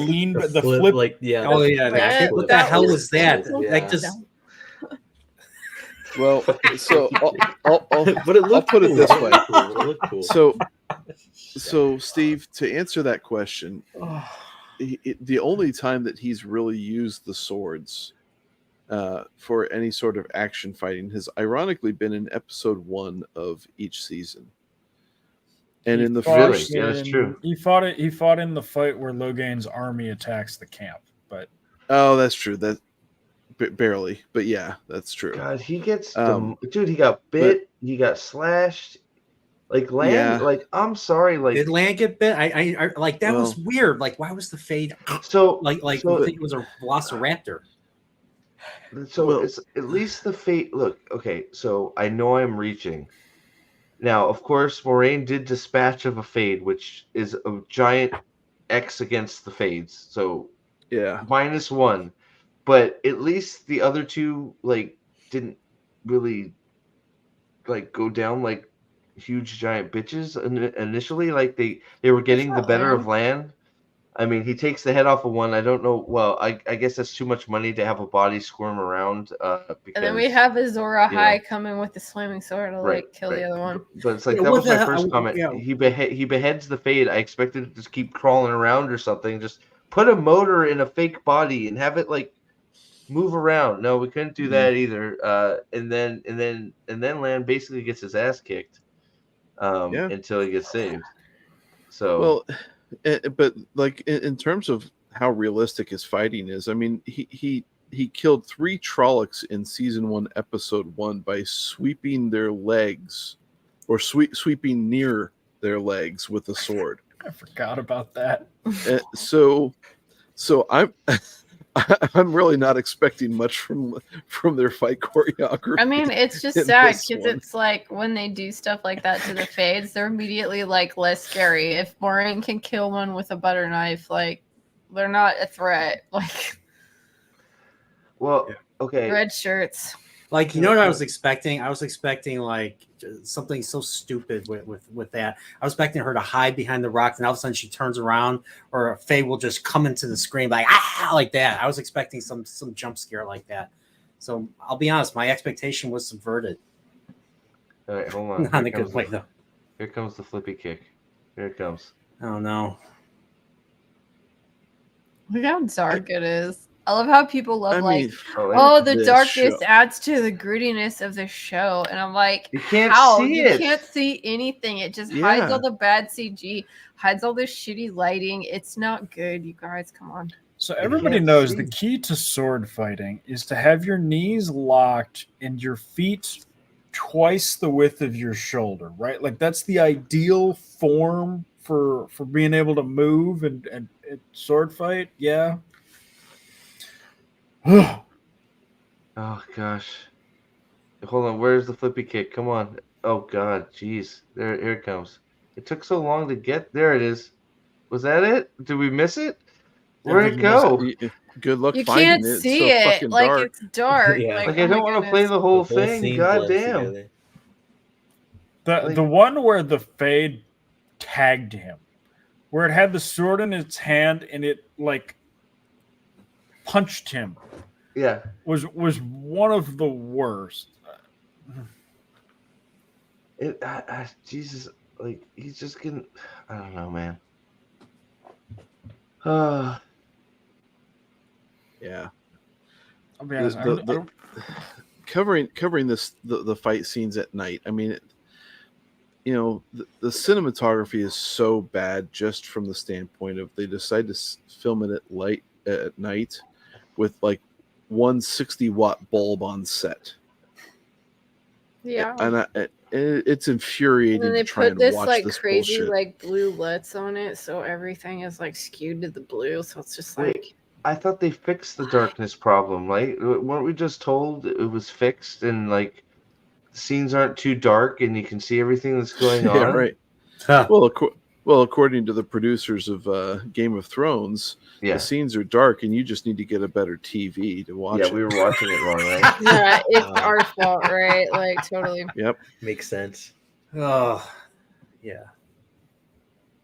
I'm just trying to, dude. He's just like flailing. I'm not about, okay, dude. Tom. Like, okay, Thumbnailing. Like, I know what you mean by day to night shooting. Like, the only really decent example of that I can think of is like House of the Dragon, where it was really obvious. I don't think what they're doing here is day to night. I just think that they are color grading whatever they shot down.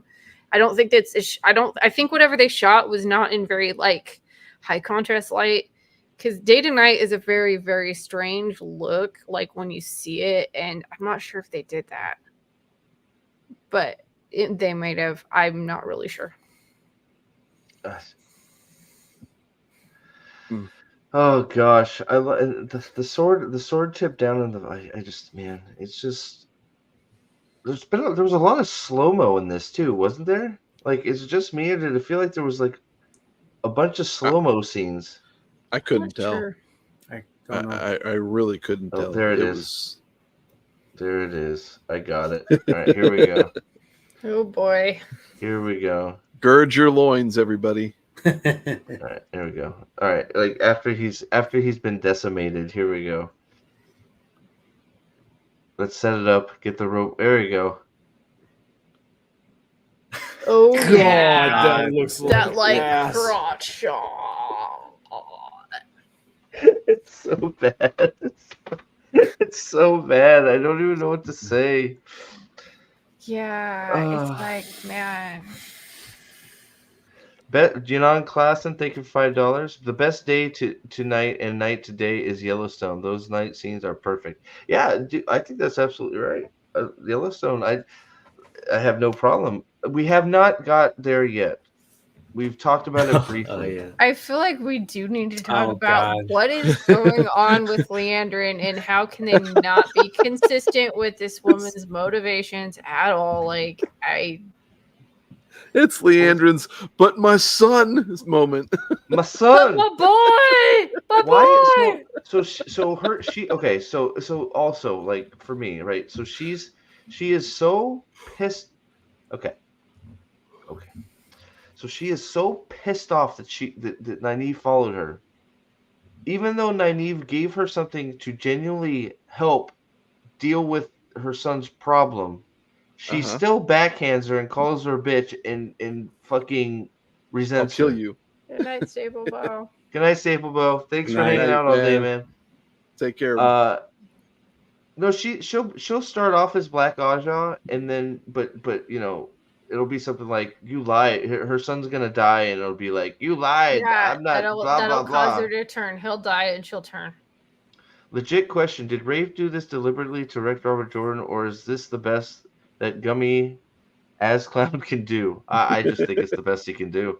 And well, I don't know. Think there was some malicious intent here. He just really wanted to ruin something that somebody else had made, and I think it's been very like he's been really clear with it. It's like, you know, if you don't like what we're doing, we're just going to make every character gay. It's like he doesn't like the source material. It's like he's somebody that's completely incompetent, and Lord only knows how he got this job, and he just doesn't care. Like he doesn't think it's good. He doesn't think that Robert Jordan had anything important to say, and he doesn't believe in any of his thematic stuff.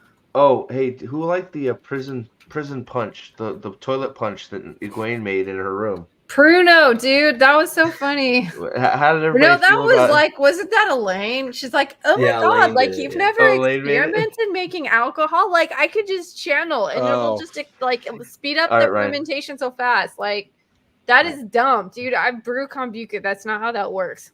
But go off, Wonder Girls. Yeah, no, thanks, Ryan. Ryan, take off, buddy. Thanks for hanging out and watching the show with me. If anybody's running out of gas, take off, man. It's totally cool. I'm gonna go for a little bit, but like no, it's if you're out of gas, you're out of gas. We've been going all day, Alex. So if you want to, if you guys need to take off, there's going to be a lot of this. There's a lot to cover. This is a fucking mess. It's a. I just don't get how it's so far off. It's like crazy, honestly, how far off it is. So what you need to understand, and this goes back to Salty's super chat, is it's not malicious. Rafe Judkins thinks that what he's doing is a good thing. He views what he's doing as bringing this property, he's fixing it, and he's bringing it to people who otherwise wouldn't be able to access it. Now, why he thinks people wouldn't be able to access it, I don't know. It's communist brain rot. But that is what is happening, is he thinks he's doing something good, and he doesn't realize what he's doing is not good because he's stupid. Right. So it's a worldview issue. Yes, that's exactly what it is. Can somebody explain to me real quick? And Ryan, if you need to go jet, man, it's okay. You can take off already. All right. Yeah, I'm gonna head out, guys. All right, I will see you all later. Thanks, kiddo. Take care, we'll talk. Take care, man. Bro. And that goes. If anybody else is done, jet, man, like please don't feel like you gotta hang out. I got plenty of gas. I took a lot of notes. All right, cool. So I mean, yeah. I mean, especially we've been going all day, Alex. So I don't blame you, man. I just took some speed and some monster, so I'm good. No, I'm kidding. Get some crack from Matt, dude. You got that spoon in the candle. I saw Matt and it's like, dude, me too, buddy. Let's do it. Some crack. Hunter Biden's over there. He's right here. So I'm trying to find. I need to ask one. Okay, there's two questions. I want to bring up the thing with Liandrin, but I wanted to ask. So, how the fuck does Varen know about the Dragon Reborn? Right. Thank you. You're fucking magic. Thank you. How the fuck does she know? How does she know? How does She's all of a never met sudden him. everyone just knows this? Yeah, She's never met him. So in the books, Yeah, in the books, yes. She's in Faldara. Yeah. And she meets Rand, and she Yep. susses it out. Yeah, and she susses it out based on the reaction of Moraine and Sawan freaking out. Right. So it was actually fairly similar to the books. She basically says, the logical conclusion is that one of the three boys you have is the dragon. And Moraine and Sawan flip shit. They both reach for the power. And she goes, oh, gotcha. So it's the dragon then, because they were willing to use the power against her to keep the secret. In the show, it's because Moraine goes for the knife. Well, yeah, but I feel like getting there took. I don't know. It felt like it was a lot more clunky to her. I don't know. It extremely. It was extremely clunky. Yeah, they were like trying in the book, to do there's the all book of this scene without any of the buildup. Yeah, like the book scene is like just so good, right? Because it's like you have. Like, and we were talking about this in the Discord. It's like I'm re-listening to it, and I'm hearing like, you know what? I have always maintained that I don't think Rand is crazy at all in this book, and he talks about like specifically being. He feels like somebody has their eyes on him, and I think when he's in Feldar, he experienced some sensory things where he's like, somebody is definitely following me. And then I was asking people in the Discord, it's like, okay, who is there that could be there? And like, there's a lot of people there. It's like there's Pat and Fane, there is Liandrin, there's Varen. And then, like, somebody pointed out, Lanfear's there, too. It's like she was already watching him, which is really just interesting because it was like 4 people that could possibly be watching him. But do we get any kind of subtlety like that in the show? No, because they can't do that. It's like we don't get to see Varen just being, like, all sneaky and, like, doing her, like, little brown thing where it's just like, oh, it's just the logical conclusion. It's like, these people had this experience and you know what? You could, there's ways I could test your sword, Rand, but you know what? I'm just going to sit here and just keep writing because, I don't care. Well, that's okay. Lanfear tested his sword in these episodes. Oh, yeah. Ooh, Good night, yeah. Mark. Good night. Good night, Gadfly. Good night, Mark. Thank you guys for hanging out. Gadfly. I refused to write Lanfear in my notes. I kept writing Celine, but going back to Varen, like, the first thing I noticed is why is Varen the sister now? Like, they're in freaking Arafel. So I forget the name of the two sisters that Moraine is staying with. Yeah, Van Dien. I will say, so instead of Van Dien, you have Varen. In defense, Aes Sedai call each other sisters. So it may be that they're not biological sisters. It may be that they're just fellow Aes Sedai. Well, I think they literally said they were sisters in this episode. I think so, but I'm not 100% sure. But yeah, so I think but going back to what you're saying, the only reason why she deduced that was because of the attack. Because I guess Fade's targeting an Aes Sedai means that the dragon is near or something. She sussed it. It was weird how she got sort of went there. I don't know. It was nonsense, is what it was. There's nothing believable about it whatsoever. I have a much more important question. How do we feel about Errol, the crazy blade master, who is teaching Rand sword forms in a nut house? God, why do they have this man? Why?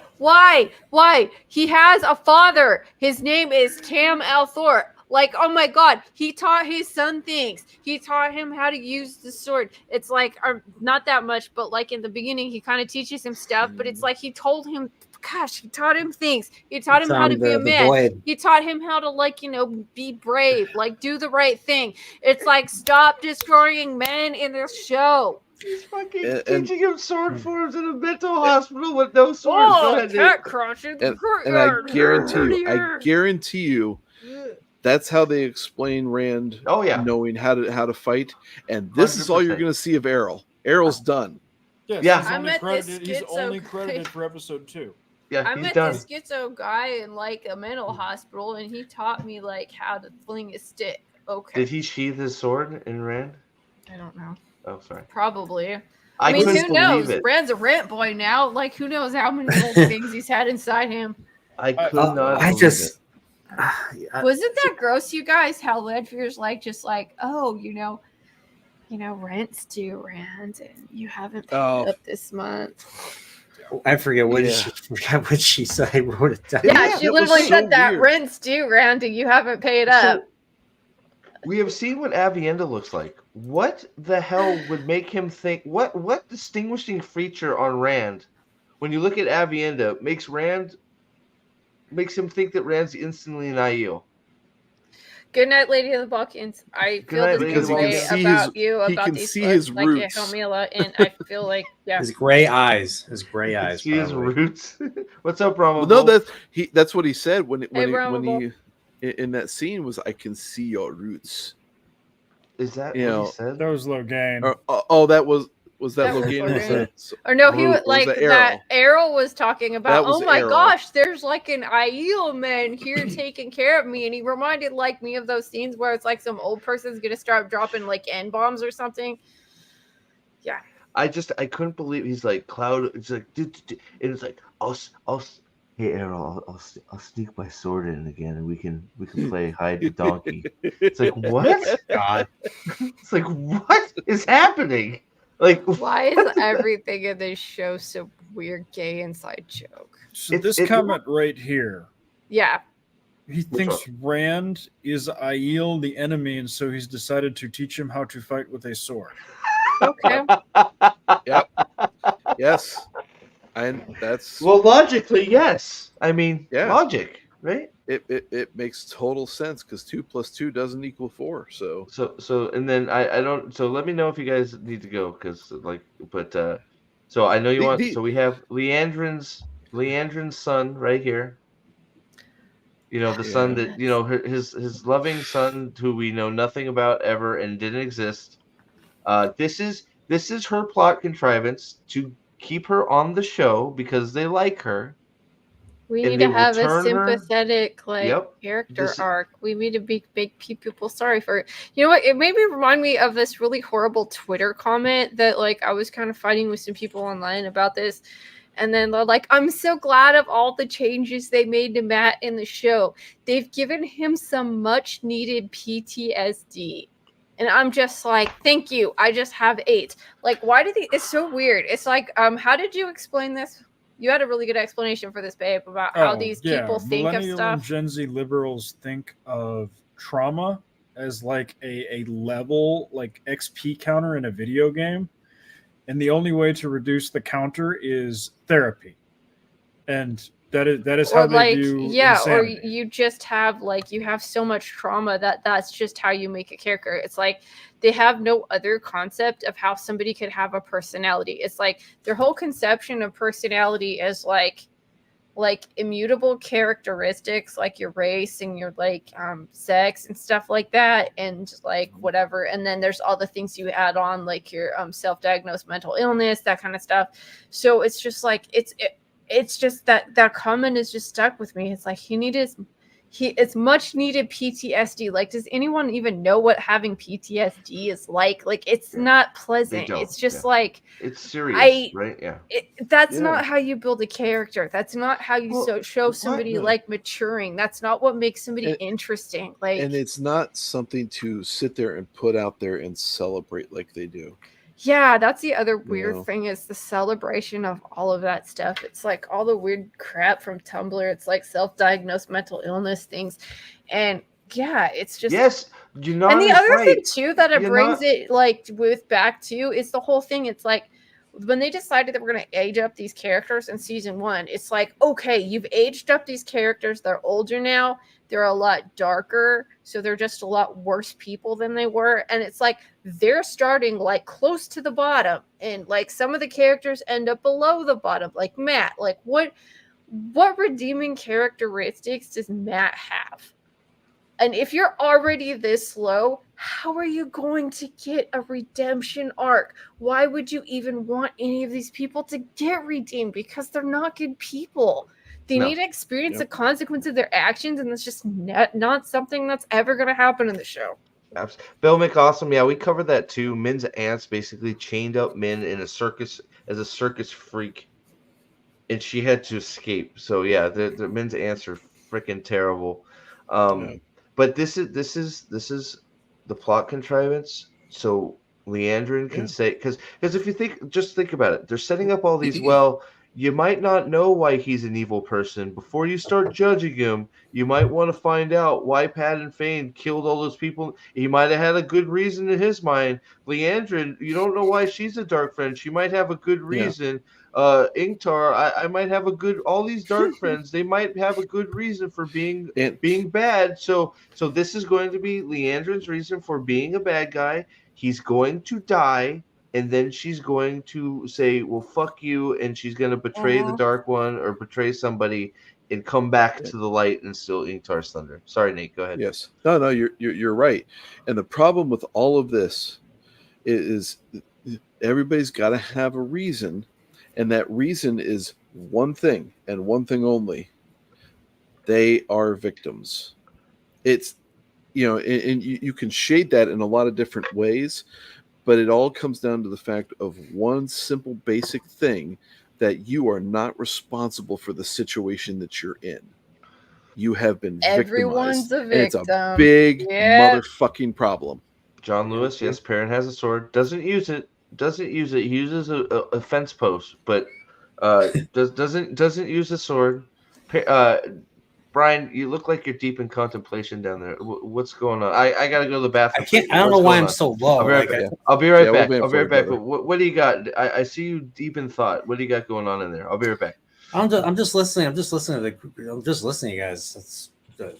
I mean, but honestly, I'm looking the other one thing I've been doing besides taking notes and try and listen. I've had to re-listen to scenes several times because the dialogue that just doesn't make any sense. I'm like, what are they talking I know about? everything. It's it's that part where Celine takes Rand to that place. It's like, how did they get there? Why are they there? There's just no context other than we need to steal wine for Logain. Yeah. And why are we stealing wine for Logain? It's what is their whole through line with that? Are we ever gonna find out? I don't know. No, it's just to give him XP points for his next level. And the other thing that really just upset me just watching this was just the fact that they stole Rand's story. They gave his story to other characters. I mean, they gave Perrin moments in the books and moments in the Great Hunt that when Rand goes into that house and you have the flies. I know. You know what's kind of important about that scene is that Rand gets to see like all of these different possibilities. So it's like it's a moment in the story where you like, and this goes back to me thinking that I don't think Rand is nuts. I think it was just like it was a moment where he got to see all the possible outcomes that could happen in the pattern. And you remember your issue video, right? You did that. And when you're saying he was so bad because he couldn't foresee all those, like all the ways where like, the light would be triumphant and that's why he turned to the darkness. I'm like, maybe that's the pattern showing Rand all of these different things that could happen to know that, like maybe, you think it's always going to be one way and it's not. There's always like things that could change. So the other thing is Elias is the sniffer now. For a second, I was like, oh, maybe we're wrong. Maybe Huron is in this. No. And no, it's Elias. Yeah, it's Elias. So there was one other question that I wanted to ask about this. This super fucks up the Aes Sedai aging. Yeah. If she looks 35 and is actually 100. Oh no, she said she's hundreds and hundreds.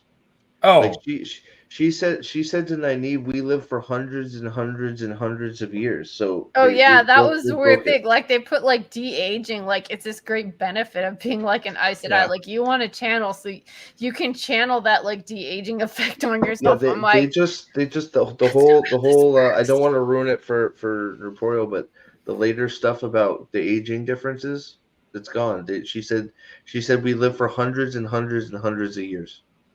Yep. So Varen was like, based on her looking, she's probably 1,000. 70. Yes, she was hanging out with Arthur Hawkwing. Yeah, at least based on this show's. Well, so at least that makes it. Varen was there 1,000 years ago. So when she met Nynaeve, she's like, man, there's nobody been as strong as you for 1,000 years. I know, I was there because I'm like 1,002. Yep. So yeah.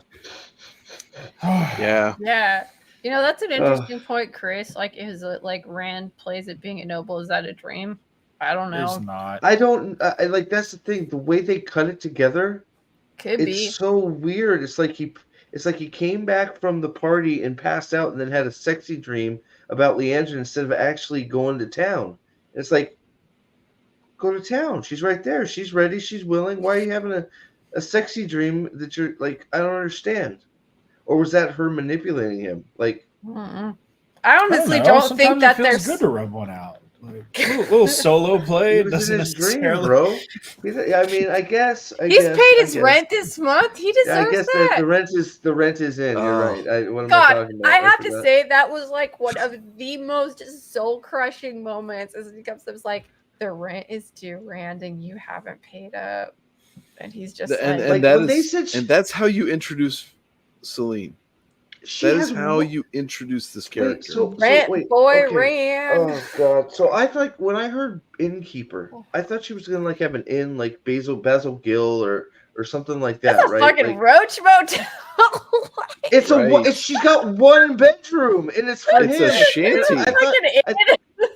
I thought she'd like have a bar. She'd like be behind the bar, and they go into the inn. Like they do in the books. They go. The innkeeper is also either the cook or the bartender, right? And they take her upstairs. No, it's just some shitty shack on top of another shitty. It's like what? Oh my god, you guys! Was that the same shack that like Shwarane was having sex in? Wait, what? Moraine and Schwan from season 1. It wasn't. Shack? There's no way. No. I don't think so. I don't think so. Not. Who had a sex dream with Liandrin? No. No, it was. She had a sex dream about Lanfear. Lanfear. Now I'm saying. Yeah. He said Liandrin, though. Did I say Liandrin? Shit. Yeah. Well, I mean, Rand's getting it in his dreams. He's getting it. Every time he gets home, he's getting it from Errol in the Insane Asylum. How about Rand straight up killing a dude? Yeah. Like, I don't think he beat the shit out of that guy. Yeah, I thought he was. Well, I shouldn't say. Okay, almost killing the dude. But still, he left him there to die. Yeah, like almost killing a dude. So that was the other moment in this series where I was, or in this 3 episodes where I was kind of engaged. I was sort of like, oh, is Rand going to evaluate a situation, make a choice, and then act on his choice? No. But Nope. But so he beats the shit out of a dude so he can get access to Logain, which then leads to absolutely nothing. Yes. So And you just it beat the shit out of a also- guy for nothing. And they also wrecked it because he loses control and has his little Orgasm channel. panic attack freak out. It's Right. orgasm channel. Oh! Yeah, so I mean, Oh, fire! Man, if it's, boom, right over the ceiling. Oh wait, that's fire. Oh, shit, dude, oh my god! I can't put it back in. Good Damn it! Skeet, gracious, skeet, skeet, Chris, skeet, skeet, welcome skeet, here. skeet. Oh Yes. my god, Leandrin's in trouble if that happens every time he gives her a row face. Liandrin again? Out of my brain. Man, Dinan, Leandrin, $5 Landfair. Canadian, thank you. Based on Varen's age, she was at the breaking, and therefore no weaves have been lost. You're right. You're right. She knows them Yeah. all. She knows them all. I hate Oh my Rand. goodness gracious. Oh god, Yeah, I'm gonna keep skimming through this freaking show, like, because every time I'm looking, I'm like sort of skimming something new. Why did she go melt Aviendus? Well, I guess they have to claim the gold in the Mountain of Mordor, right? Is that No. why they melted her ring? They did That they was did that Nynaeve's scene. ring, wasn't it? Yeah, It was Yeah. Nynaeve's ring specifically to create the conflict between the scene between her and Egwene, but also to try and cement within the viewers that she actually had an emotional connection with Nynaeve. Mm-hmm. That Which I she did, actually but- believed in her, which they fucking failed at because they didn't set it up properly. Yeah, there was like no motivation for her to give a shit about like Nynaeve at all. None. Like it worked better None. when she was just trying to kill her. Like that would have been a better like outcome. But then you're like, oh, we have to pretend because we need to make everyone sympathetic because these people just think, it's like this is the I can save him mentality. This is like how we get like Sauron being like a romantic hero. This is how we get like, them trying to like make people that are irredeemable in this story, giving them a redemption arc. Like it's just awful. It's like these are stories where there is good and there is evil. There's none of this gray stuff. There's no I can save him. I mean, we can see how silly that gets, like with Egwene and Pat and Fane, when Pat and Fane goes and like hurts Egwene and hurts Matt and causes a lot of trouble. That sort of mentality is not going to get you anywhere in these worlds. So they're going to kiss. Did anybody were they trying to make us think Min and Matt, like, are Min and Matt going to be a thing? Like, Yeah. are they trying to like? So. Yeah. I mean, with an undercut like that, man, you don't like walk away from that. I mean, at this point, with the way the show works relationships, this would not. In reality, you look at how this is working, how she's now.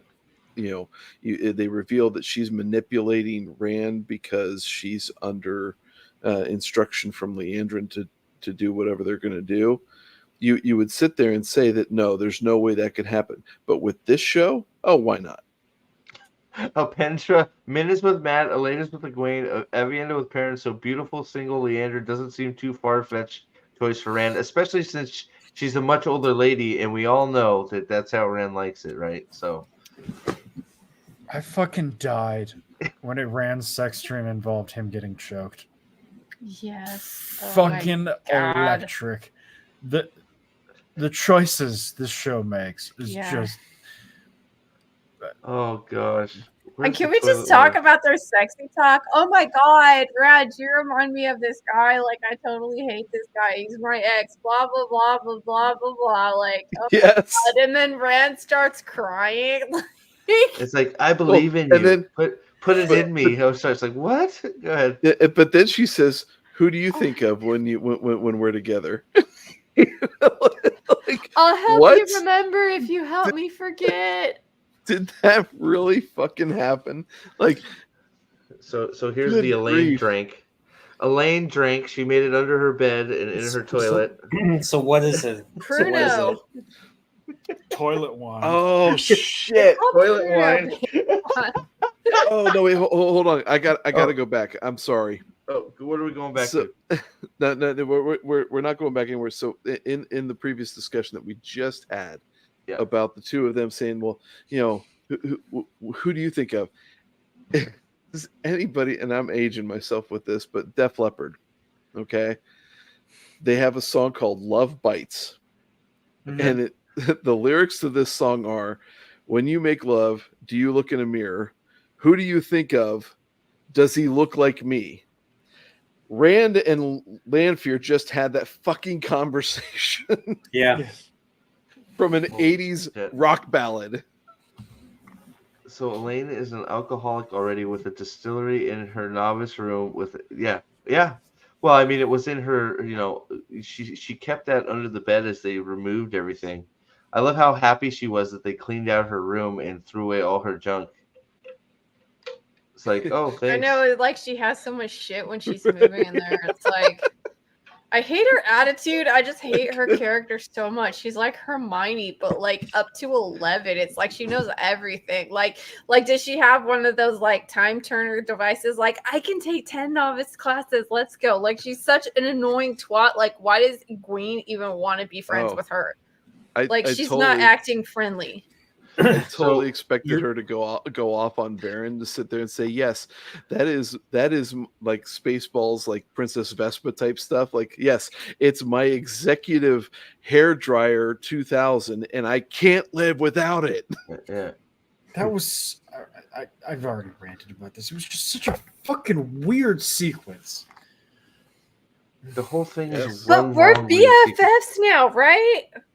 So Aldan, we talked about it briefly, but yes, here's the vision of since this is how her visions now work.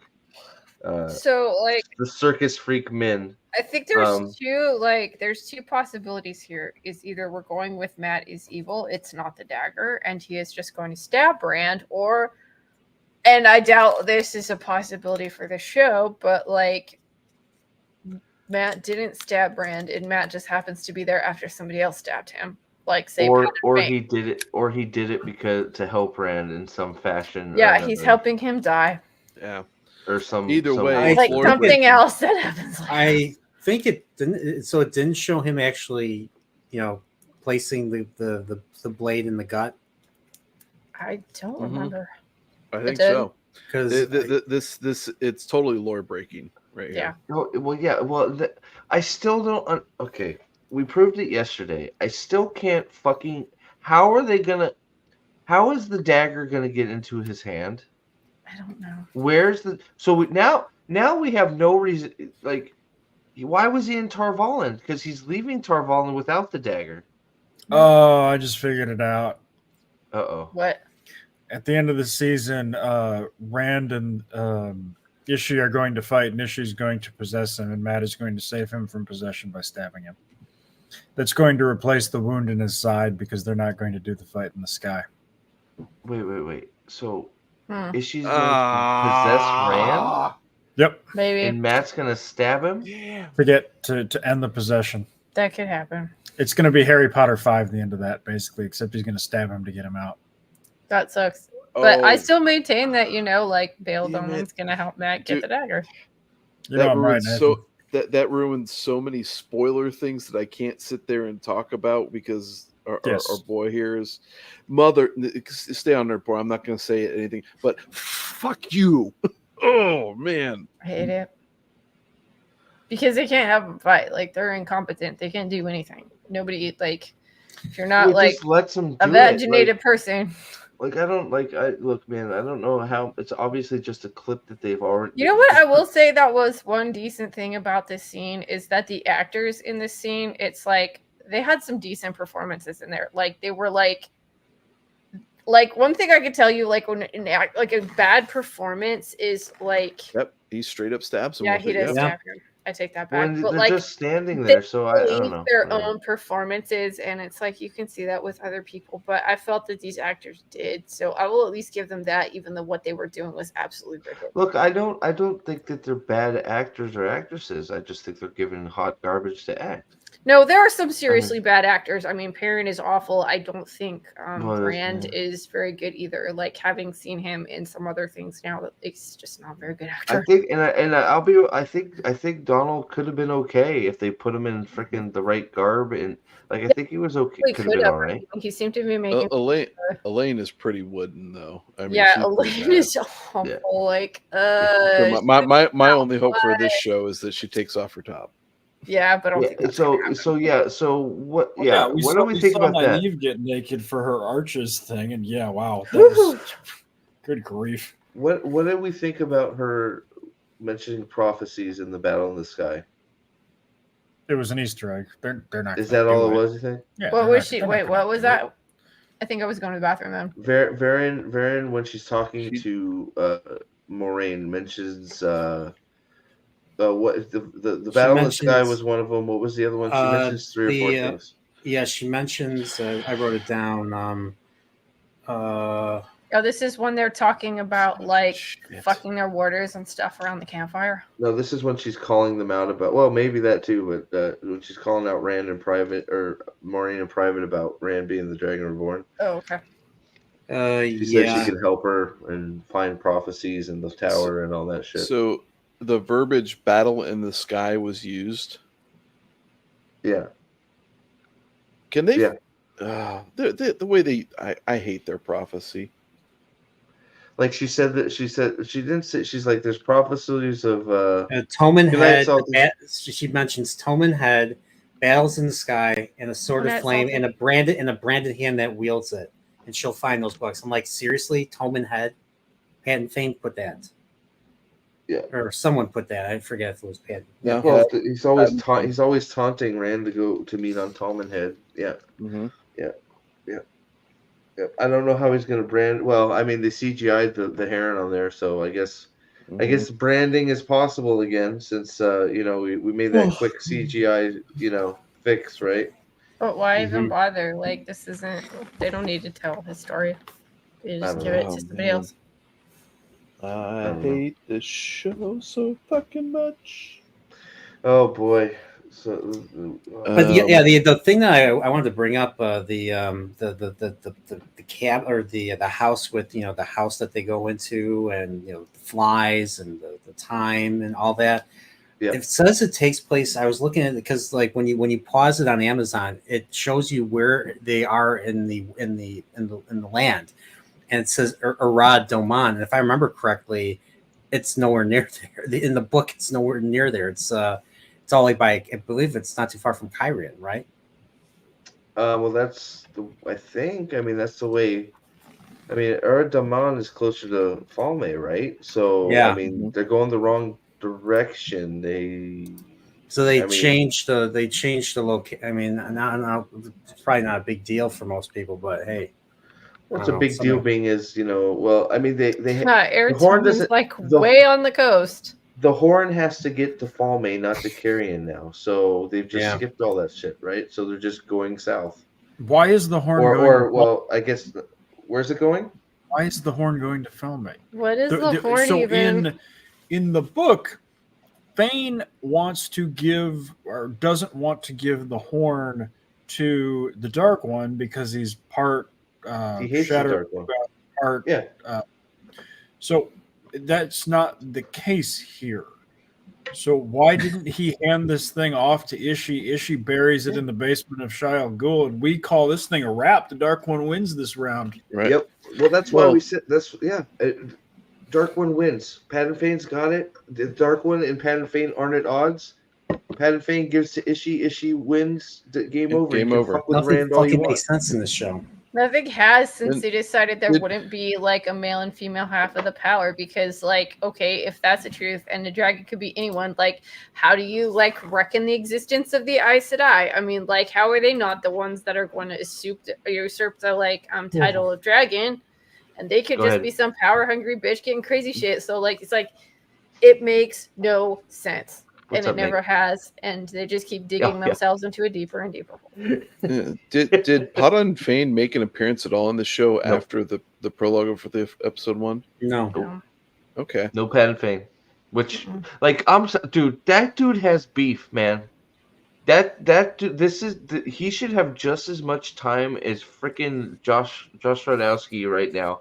They should be going back and forth, like having some of the best freaking conversations and best freaking acting, freaking like on the screen.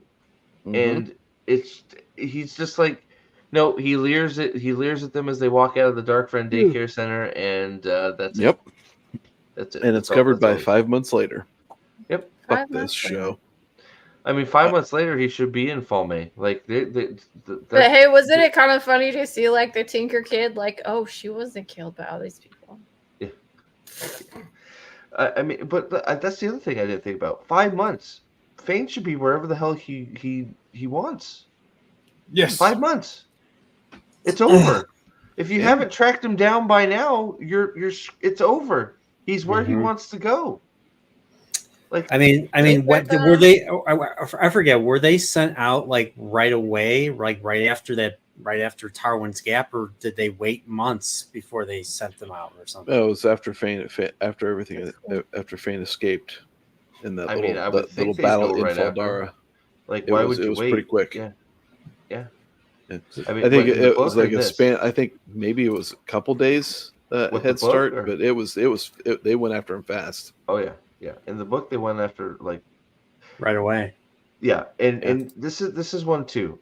They like Elias is completely just. We talked about it a little bit. Elias is completely not as I pictured him.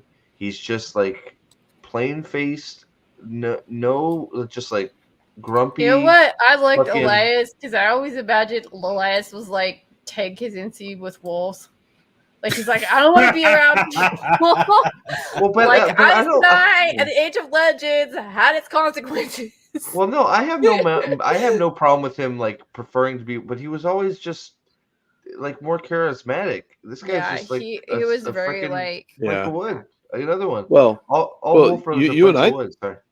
Yeah, you and I were talking about yesterday, Steve, that when we saw that picture of Elias, we're like, okay.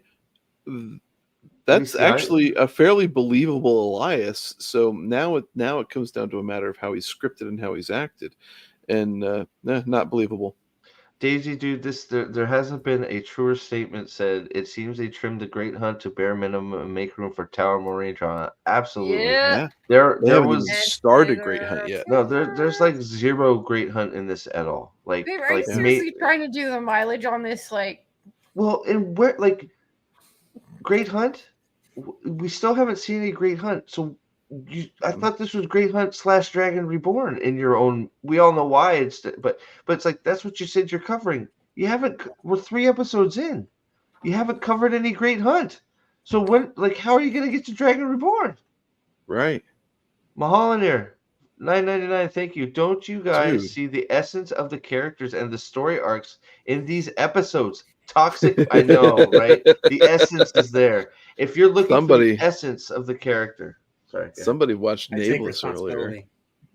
Toxic. Did anybody negativity that I can't stand? Did anybody feel the essence of anybody in any of these fucking characters? Like nowhere. No.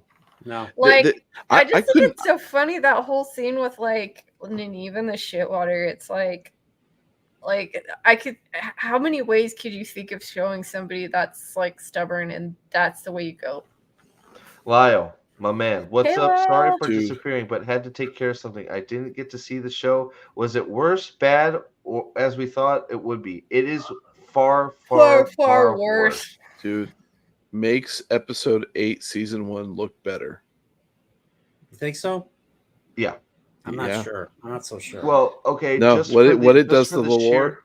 Yeah, for the sheer amount of stuff that's not in it. Yeah. Yeah. I mean, it literally, you start at point A and you end after 3 episodes at point A. Rand is in the same spot. Moiraine and Lan, they may have moved a little bit. Well, we don't even know. It broke up, but it's probably a fake out. Nynaeve, same spot.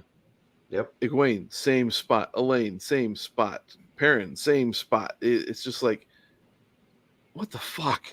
I agree, Dave. I agree so hard with that. Like, Logan got dirty. Like, he got done dirty in the books and in the show. Even worse. I mean, it's like, no, it's like, and you could maybe argue Perrin's gone 2 footsies forward, but like the drag. I mean, his drag. Like, he didn't do anything. So, he's just, you know. So Lyle, like, no bullshit. Okay, no bullshit. Over these 3 episodes, okay, I think Shiriam and Liandrin both individually have more time on the screen than Matt and Rand. So I think Shiriam Sedai and Liandrin, both individually, I'm not saying combined even, Shiriam has more time than Rand and Matt. Liandrin definitely has more time than Rand and Matt. Mm-hmm. Yes. And the great hunt fucking... Go ahead, Nate. Sorry. I guarantee you, Liandrin's had more time than any of the boys. Any combined. Yeah, I was going to say probably all 3 of them combined. Yeah, absolutely. I would say episode 8 it's probably worse, but episode 8, I mean, we'll see when we get to episode 8 of this. That's all I got to say about that. So. And I'll defend the position that I stated there with that is that this is just fresh. You know, on its own, true. I would say it's fresh, but it's maybe, just this is a fresh rip band. This is tough, man. It's like it's not even just how. Thank God for the books. It's still boggling. It's still boggling my mind that we have people just clapping and saying, "Oh, what an improvement!" They did so. It's like, well, Jesus Christ. And that goes back to the super chat. The essence of the characters. There's not a single one. Like even the new ones that they brought in. Elaine missed the boat. You know, Elias missed the boat. Gone. Peace. See ya. Bail Doma. Thank God you only had 2 minutes, but see ya. You know, hopefully that's about as far as your character goes. You've been neutered. You know, it's just there's not a single one that carries through what their proper character of the books is, and they're complete. I mean, it's just they're all gone. It's only. Can I ask real quick, what the hell happened at the beginning of Nynaeve's 3rd accepted trial? Thank you. What was that? It was a fake out. They were trying to acid trip. She made it, so they showed her just enough to traumatize her. Mm-hmm. That much needed Then they trauma. felt that she couldn't remember it. But she thought she had passed it because it was part of the fake out of the vision. She's floating around in a red dress, doing nothing. That's all I'm saying. It's like, what the fuck? So it's supposed to be her point of view, and her point of view is that she doesn't remember it. She only remembers flashes, and the flashes are fake. This is artsy. You know, in one of the reviews we read about today, they talked about experimental filmmaking. That's what this was. Well, that was Rand. Rand was the experimental storyline. Like, that was a great experiment that was fucking disgusting. Yep. You're gonna need luck, Lyle. Hey, it's gonna be tough, man. Yeah, good luck, Lyle. Yeah. Those are about to die. Salute you. Why does Leanne look like a vampire? Leon Sedai, Lean is it? You mean Leanne? It's not Leanne. Not Liandrin, the freaking keeper of the Chronicles, bitch. Oh, I killed the tree hugger. Which one was she? She was the one that was. She looked better this season. Blue dress. Yeah.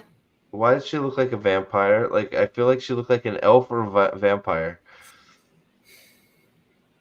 Like. There was somebody that when Rand was going into like the city or whatever, I swear to God, that guy was an elf. He had pointy ears. It was really funny. I don't know if the dude just looked like that, but it's funny. And why did the one? I just want to know, why did the one Seanchan guy take his helmet off and Mad Dog Uno and then go, "This guy's got to die"? Like, what was that all about? Like, does anybody know why that? Just like whose son that was that wanted to be in the production? For a minute, I thought it was. Pod and Fane. For like the or what about all of the parts of the like Seanchan going and they actually didn't kill anyone, and that's one of the reasons why they were so successful is they were just basically, okay, we're going to get everyone out in the streets and say, all right, are you going to like swear allegiance to the Empress and await further instruction? And cool, like, okay, yeah, you all swore to it, so we're just basically going to occupy your land until the rest of our invading force comes into your country, and it's all good. Yeah, I mean, almost to the extent that and they even say this at times, like Terabon loved the Seanchan. They were like, yeah, that wow. place was like freaking Detroit or something, and they were like, nah, dude, someone's gonna clean this shit up. Like, where was that? Man, Abu Dar, like the same thing with that. Like they're cleaning out the like canals and stuff. It's like, I mean, that was kind of the like really creepy thing about the Seanchan. It was like they weren't violent or anything. It was just there were some people that craved like authority and like they need to be governed by somebody that would just impose order. That you're like, that to me was very disturbing. And I think that was one of the creepiest things next to the insane like conformity and the like authoritarianism and the caste system of that like society that made it really creepy to me. You may be right. That might have been a girl. It was. It was a woman. Okay, Chris said it was a woman too. So, how about and have we talked about is she bastardizing parents' inner struggle for the future? Well, parents gonna turn into a werewolf and then he's evil. So I can't wait. Yep. But did the you, more wolf you are, the more dark you are. Did you hear that dialogue that he says? Yeah. Call him Emperor Ishii. He's like, I'm gonna look at your progress with great interest. I'm like, shut up. The more wolf you are, the more you're mine. This. Who the hell wrote this? Which means the White Cloaks are right. They always have been. About which one? Oh, what these about only people who sit there and think wolves are good can be dark friends. I can't wait. I swear to God, the reason we didn't see frickin' Elias bite that frickin' guy's throat is because he was a fucking werewolf. I'm gonna die on that hill. I think that's why he come out and he's sitting there bleeding from everything. It's because he frickin' turned into a werewolf, and then he came back and freed Perrin after he transformed back. So because Perrin keeps doing the like, rah, rah, rah. If that comes true, my brother would be right, and he called it in season 1. Perrin will be a furry. Oh, I've been saying it. Swear to God, ever. I thought Perrin when all that wolf stuff was going on and Ishii disappeared, I could have sworn as he was yelling he was going to cough up a hairball. He was just right. It's like I'm like, yes, it's gonna happen. It's gonna happen. Episode 3. He's gonna turn. Like, damn it! It didn't happen. Damn it! Whisker Fisherman. I thought the Trollocs looked good this season. Am I wrong? Real question. I think the prosthetic close-up of the one Trolloc we saw wasn't bad. I think the CGI portion of it was terrible. Yeah, or like in the start of the first episode, like when the little girl's running into the building, and then you look at her compared to the size of the Trollocs, is really funny. Yeah, and I didn't really mind the fade, like morphing out of the shadow thing. I don't think we needed the whoosh. I think actually it would have been better without the whoosh. Like it's like whoosh. It's like no, just let him step out of the goddamn shadow. Like what are you doing? Stop. Yeah. Oh, no, you're right, Steve. There can be no other explanation now. I can't believe it, but you're right. Yeah, it's crazy. It's crazy. Thank you for being a member for 12 months, Whisker Fisherman. I appreciate you greatly. Seriously. Wielder of Kalendor, my man. Thank you. Man, I don't.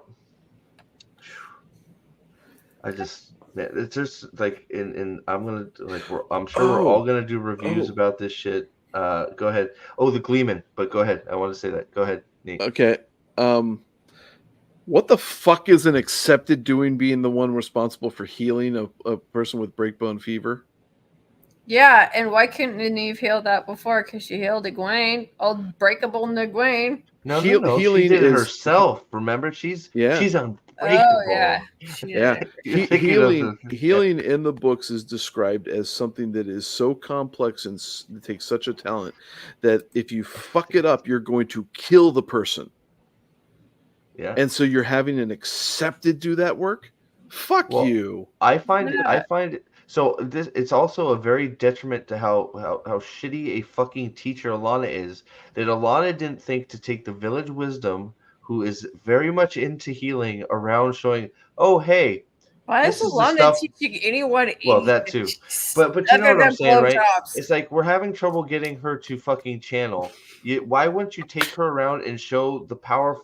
You know, oh, you're powerful. Well, guess what? If you take that power and putting it into learning healing, you can heal a lot of people. Like, Or, not that you shouldn't know that already.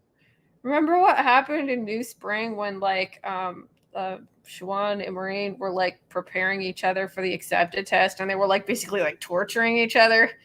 Like, why wouldn't they do that to Nynaeve? Yeah. I felt a little pissed off. I knew he was going to show up. But how did you guys feel about the Gleeman when we know our man Tom is dead? Yeah, I missed that. Where was you missed the Gleeman? The Gleeman was like in Carrion, right? When they're he was in Carrion when they were branding people for the Hunt of the Horn. Branding them. Oh, that guy. Okay. That was dumb. I was getting a refill. I kind of like saw it from this side. I mean, they didn't show it much, but yeah. I was more irritated with the with the whole deal of the fact that they were just throwing that in there as an Easter egg with the why is every lore drop like an Easter egg? I hate is that high-vis tape on his right shoulder? I don't know. You're the engineer, babe. You got like 50 like high-vis vests. It does kind of look like high-vis tape. Why does every set of this look like some freaking like sale rack at like Cost Plus World Market? It's so bad. It's so bad. All right, Brian, you're out of here, buddy. Yeah, thanks for having me. And so tomorrow, where'd I go? Oh, there we go. Sorry, my bad. So tomorrow, Choporeal will resume, featuring a special guest right above me. Which Lady Balefire. Oh yeah. Like what? so the conversation about this. Yeah, we're gonna have a lot of talks about this. Probably talking about Game of Thrones and stuff. Yeah. So nice. We're gonna be talking about this, and we'll probably talk a little bit about Song of Ice and Fire and whatever else comes up in the conversation. So I think 8 p.m. I think 8 p.m. Central still works for you. Yeah. All right, so hopefully you guys can come out for that tomorrow. I'm a bit tired now. Yeah, so I gotta come up with Prophet. I'm gonna have to have you help me come up with a thumbnail for this, something juicy for this. So for this, there's a few. We can figure that out. So.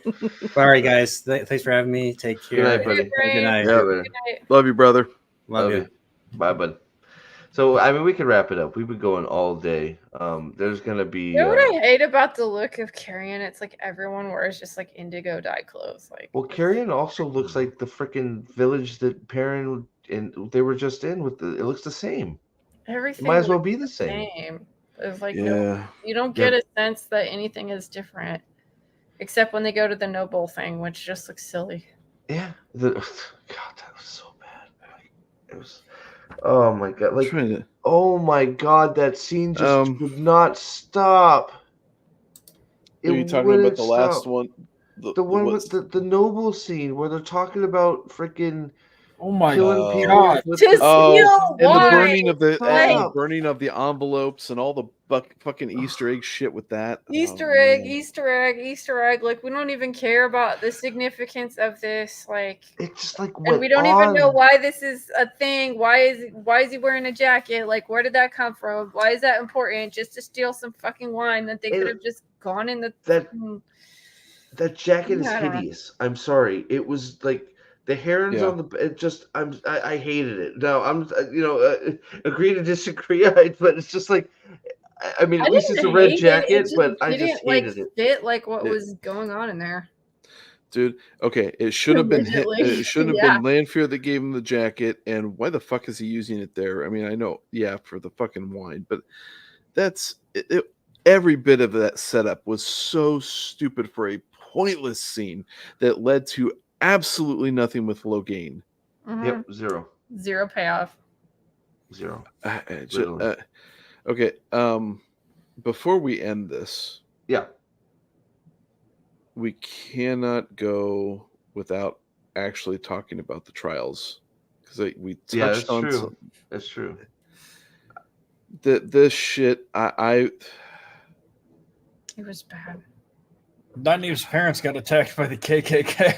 I was like Ryan, are they no, just getting attacked because they're black, huh? I wish Ryan's it the white cloaks Ryan's with briquets? like Ryan, I swear to God, Ryan's like, what the like Ryan's sitting next to me. I hope I caught it on the recording because we were watching it and I hope he's like, what the fuck? I'm like, I just started laughing. He's like, why are there barbarians coming out of the woods after them? It's like, and then the more just keep coming. He's like, where did all these guys come from, and why are they all just going after them? Like, what is happening? And then Nynaeve's freaking like Superwoman mom just falls out of a tree or some shit. It's like freaking Robin Hood with the bow. It's like, what is happening? And there's like, get downstairs, and it's like as soon as that gate shows up, I'm like, get me the fuck out of here. She's like, look, it's like, get me the fuck out of here. This is a nightmare. What the hell? Yeah.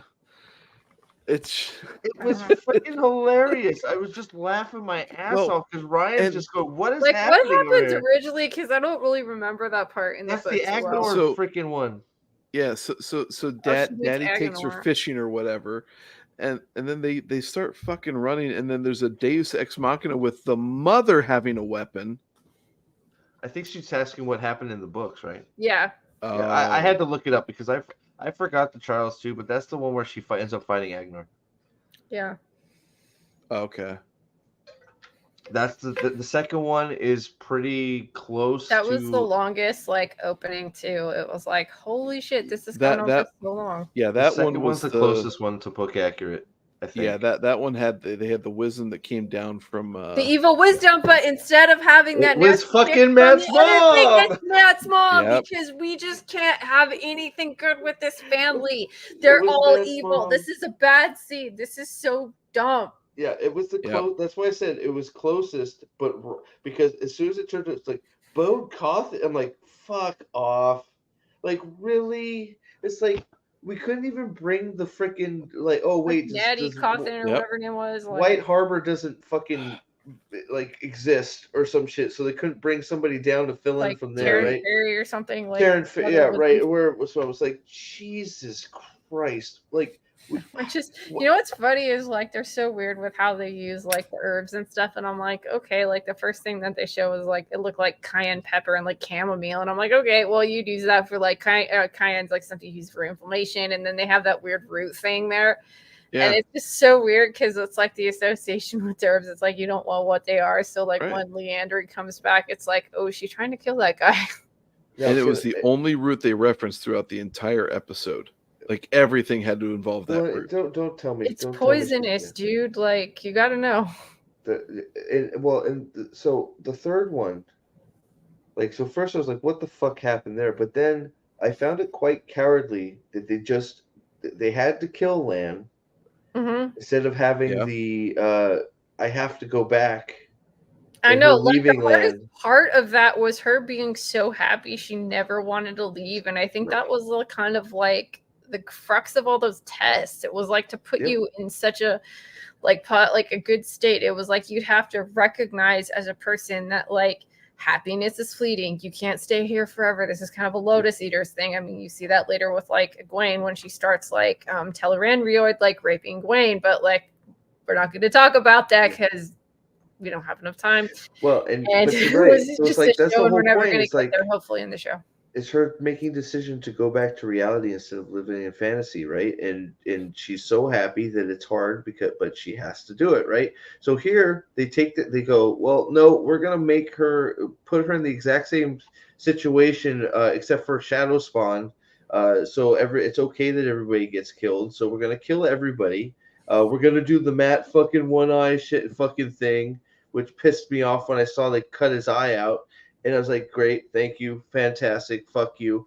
And then they kill Lan, and then it's oh, well, I'm going to grab my daughter and try and run through the freaking the door. We're going to run away, and I'm going to try to take her, which is so weird because it's it really reminded me of what happens in the second season of Westworld when the Tandy Newton character tries to save her robot daughter, and that's kind of her weird redemption arc she gets.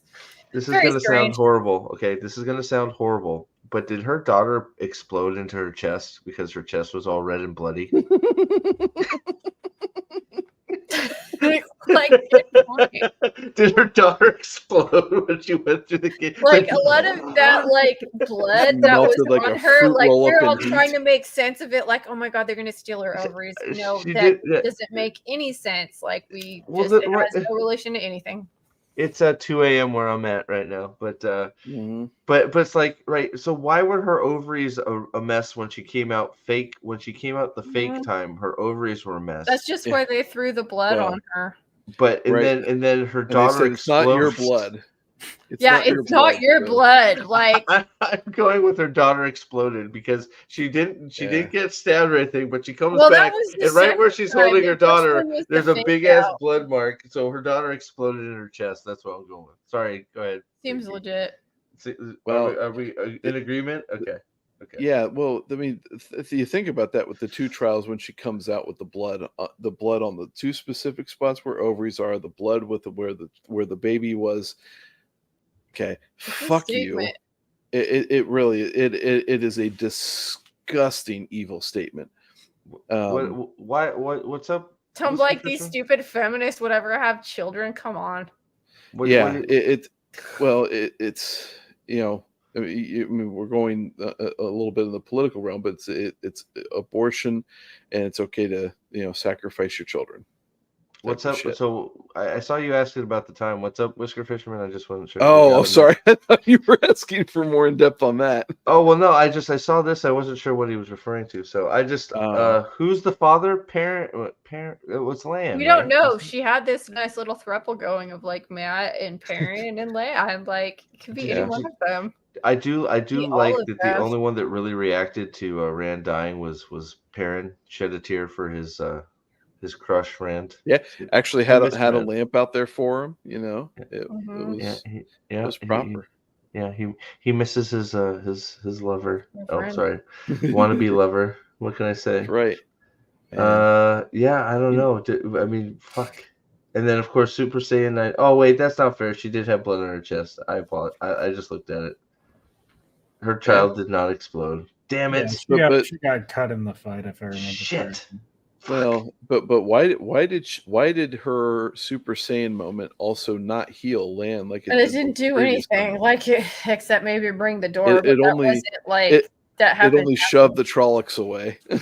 Like, it was so funny too, because it's like in her actual test, she actually, like, her force of will and her being stubborn, like, forces the door to reappear. And so, like, that is a great, like, example of who Nynaeve is. But in this one, it's just she does super science, and then, like, a few minutes later, oh, the door is back. When there's no significant moment, like, for, like.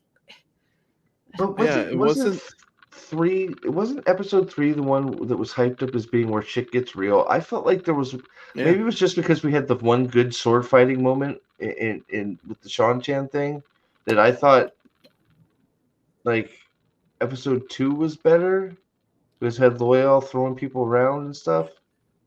Am I wrong? For 2 seconds there was hope. Lion roaring. Roar. Oh god. Honestly, all of these episodes suck so bad they all deserve the same rating. There was not one that was better than the other. They were all nonsensical. That none of them progressed the plot any way, shape, or form forward. I don't know. I feel like 3 gets an extra low score because the opening was so long, and that was the extra long episode too. Yeah, and we still don't know what the fuck is going on for this season. I don't know how you guys are differentiating these in your head. This is just one long. It reminds me of when I made my mom watch Witcher Blood Orchard with me on Christmas, and we just like see the end of every episode, and we're like, "There's another one." Well, in episode 2, it just kind of ended with, I think it was just like Rand looking at Loyal saying, "We've got something in common," and then afterwards, Logain's like, "Well, aren't you going to ask me what you want to ask me?" He's like, I don't know what you're talking about. Like, shut the fuck up and just ask. Can we just talk about like I got you, buddy. And Celine's really ugly outfit? It's like 1980s, like Madonna's touched by a virgin in like traditional Japanese clothes. Like that like black lace is just horrid. Who decided that goes together? it's like, hey, I'm an innkeeper. Let's go to a highbrow party. It's like, how did you pull that I'm an off? innkeeper at the Roach Motel. I run a shitty hotel that I'm letting you stay in for free for railing me every night. I can get into this highbrow party. Great. Like, how did she get in there? It's supposed to be a hint. You're supposed to question this. How did she get in there? She's laying. No, we need to get a Gildan Red. So it was so funny because I didn't know if he was talking about wine or talking about like an Aes Sedai or something. That's what. Yeah, I was curious. I'm like, what does he want, a woman or something?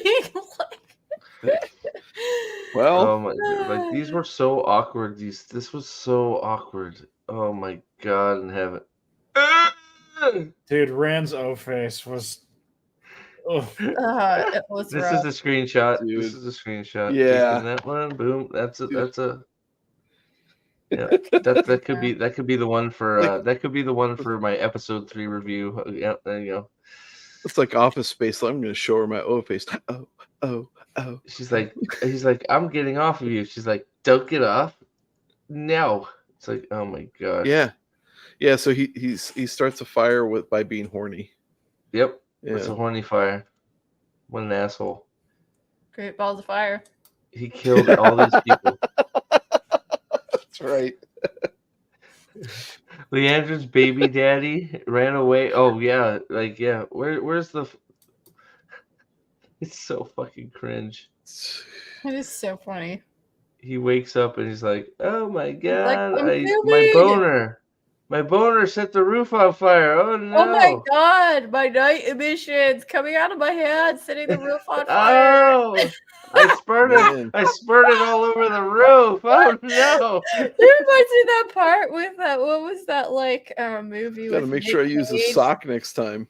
What was it like? What was it like? He was like that dude, that superhero that rode the motorcycle and he was flying like flames. Ghost Rider. Ghost Rider. Yeah, and then he's like, "Yeah, I pee flames." Like, where did Rand pull that movie. fire? Wait, so did he literally pull the fire from his penis to get the fire to come out? I think it was kind of like he's holding his hands by his crotch and he wakes up and he's channeling. Oh, so his crotch is literally on fire. That's where he pulled it from. Is that?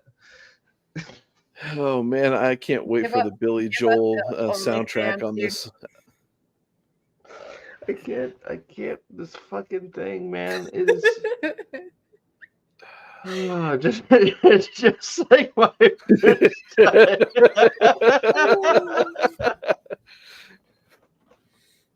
I can't. Oh gosh.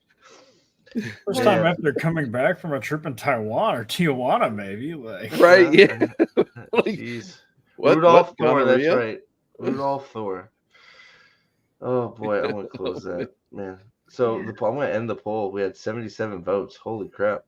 Are you? Wow. 38 Rand. Dude, we still have 54 in chat right now. Yeah, that's pretty wild. Y'all are like hardcore. 2:15 in the morning. You guys are awesome. You guys are freaking awesome.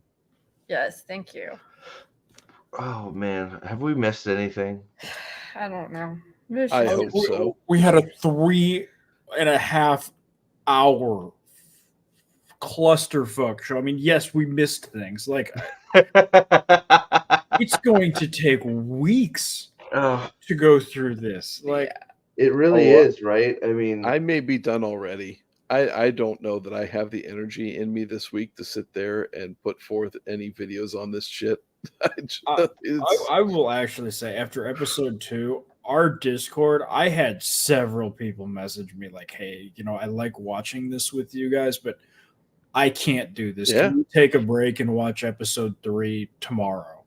I think Mule, who's in chat right now, I think Mule dropped out after episode 2, saying, "I can't do this. I'm done." And I mean it was so fucking hard to sit there and not jump out. Dan's only getting. Sorry, I'm just reading the chat. He said, "I'm only getting drunk enough now. Might rewatch and smash TVs. Don't do that. Don't do that." Smash the patriarchy, Aldan. So this bottle. Wow. Holy bottle. Shit, you drink a lot of that shit. It was up here, dude. Wow. I mean, anybody that needs. I'll throw you a link, And- Aldan, if you want to come talk. I could talk for like another hour, but I know people this are is tired. 101 proof, so it's no lightweight whiskey.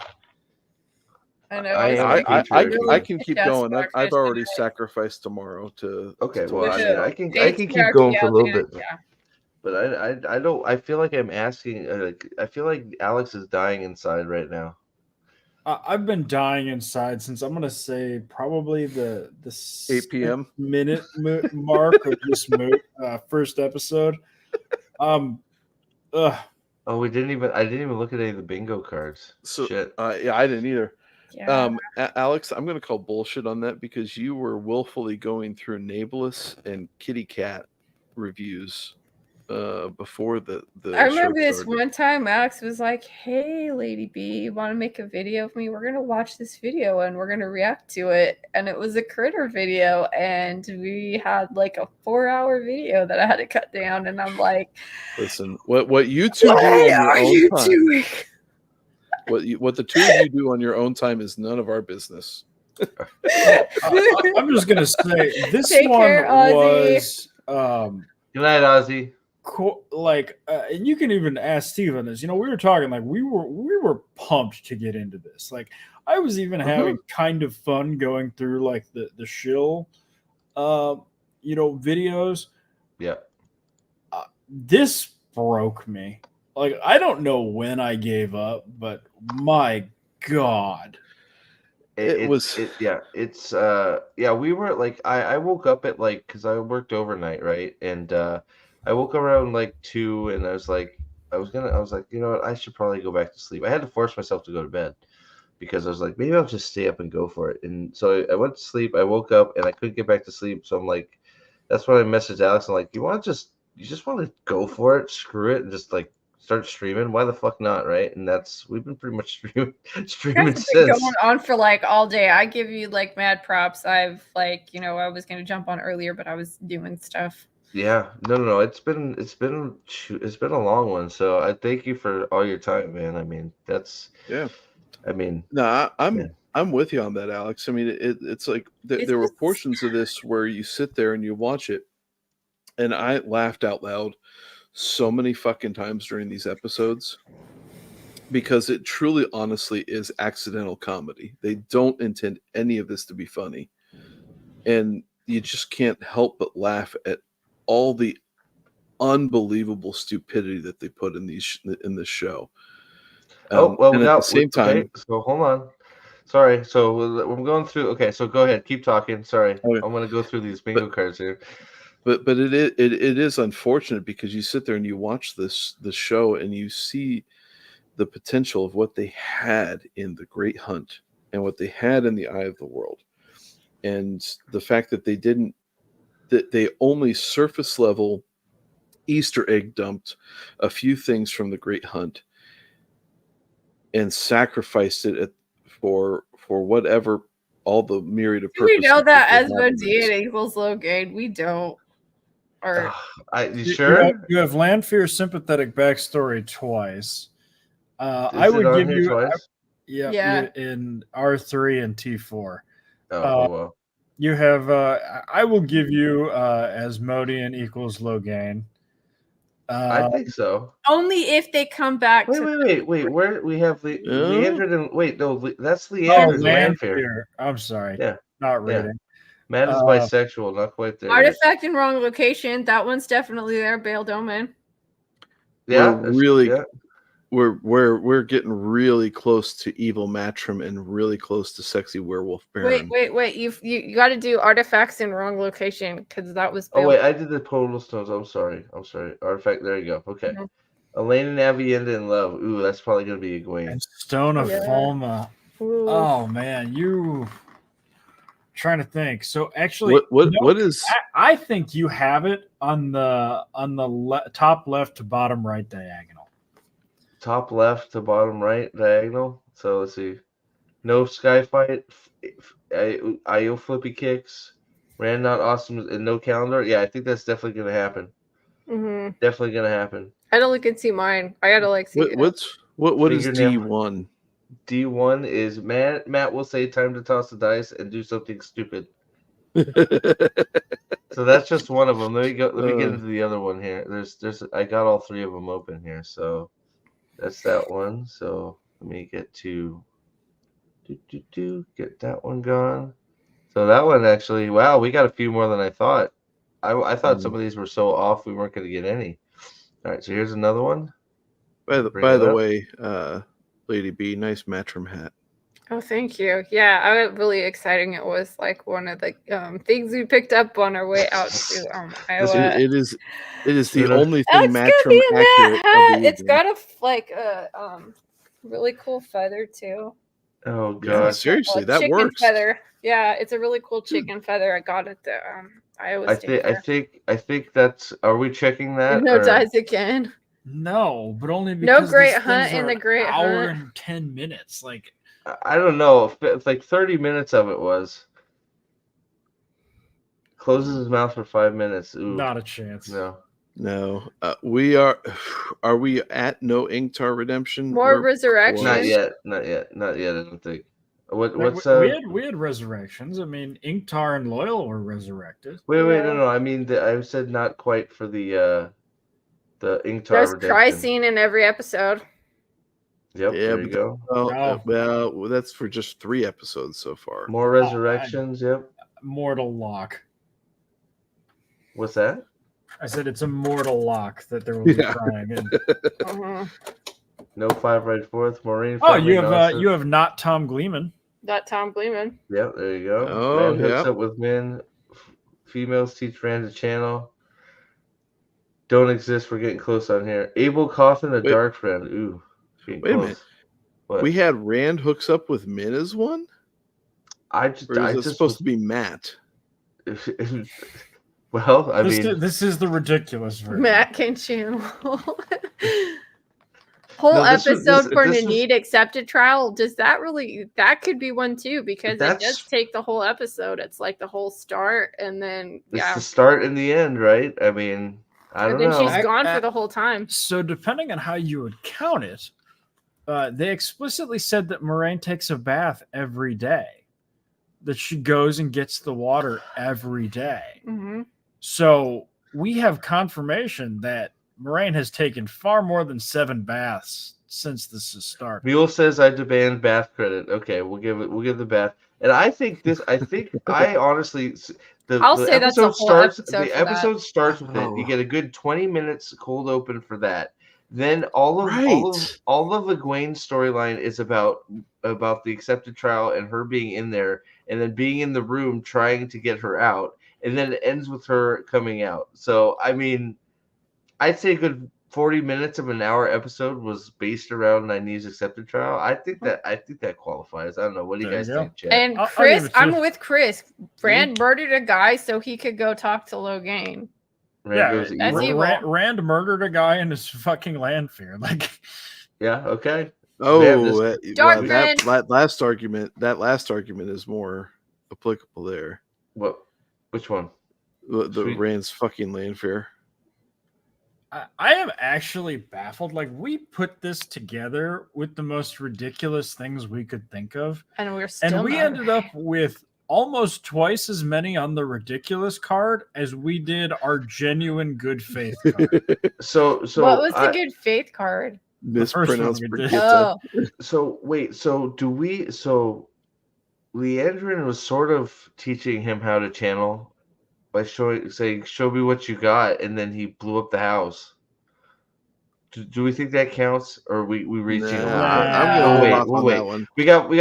We got 5 more episodes. Okay, so that's bingo card 2. Let's see what we got. Let's go into the next one. Give it a minute there, but still, that's impressive that we almost have a whole fucking bingo on that one. We're only 3 in. All they need to do is say Brigitta. Yeah, right. Nope. Equal. I'm gonna give it to her. Yeah. Yeah, because she had the lead. She had the lead. Rand, get it all. Yeah. Okay, fucks. Oh wait, I can't find the thing. There it is. Sorry. Okay, here we go. Can't find the thing. Logain fucks, yeah.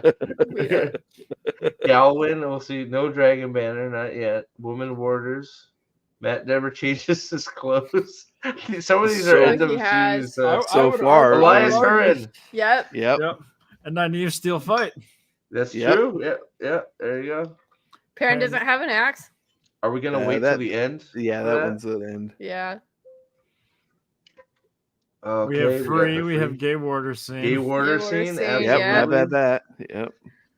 All Aiel shown are female. We don't know. Rand has the Avatar state, maybe. Rand, less than 3 fights. We're on track for that, right? Well, he killed a guy. Does that count as a fight? One. Bitch fight. He jumped a guy in an alley. Do we count that? Right. That's more of a beatdown. I don't know, right? It's one of those like, things. Aiel using swords were almost. Well, we saw the clip of her using the guy's hand as a sword. I don't know. That we'll wait. We'll wait. Lesbo White Tower. I'm not sure ironically, we had the opposite problem. Yeah, Alana fucking Alana spreading it for the entire fucking tower. Yeah, Jesus. With Rod as a lightsaber. I forgot about that. So we're gonna get. I think we're gonna get this row right here. No Dragon Banner, Woman Warders. Matt never changes clothes. I think we're gonna get that row. I think you might. Yeah, but Matt did change his clothes in that vision, so I don't know if that counts. Not in mainline universe. Yeah, okay, that's fake world. That doesn't count. Yeah, I don't know. That's fake world. I don't know. Yeah. So all right. Well, there you go.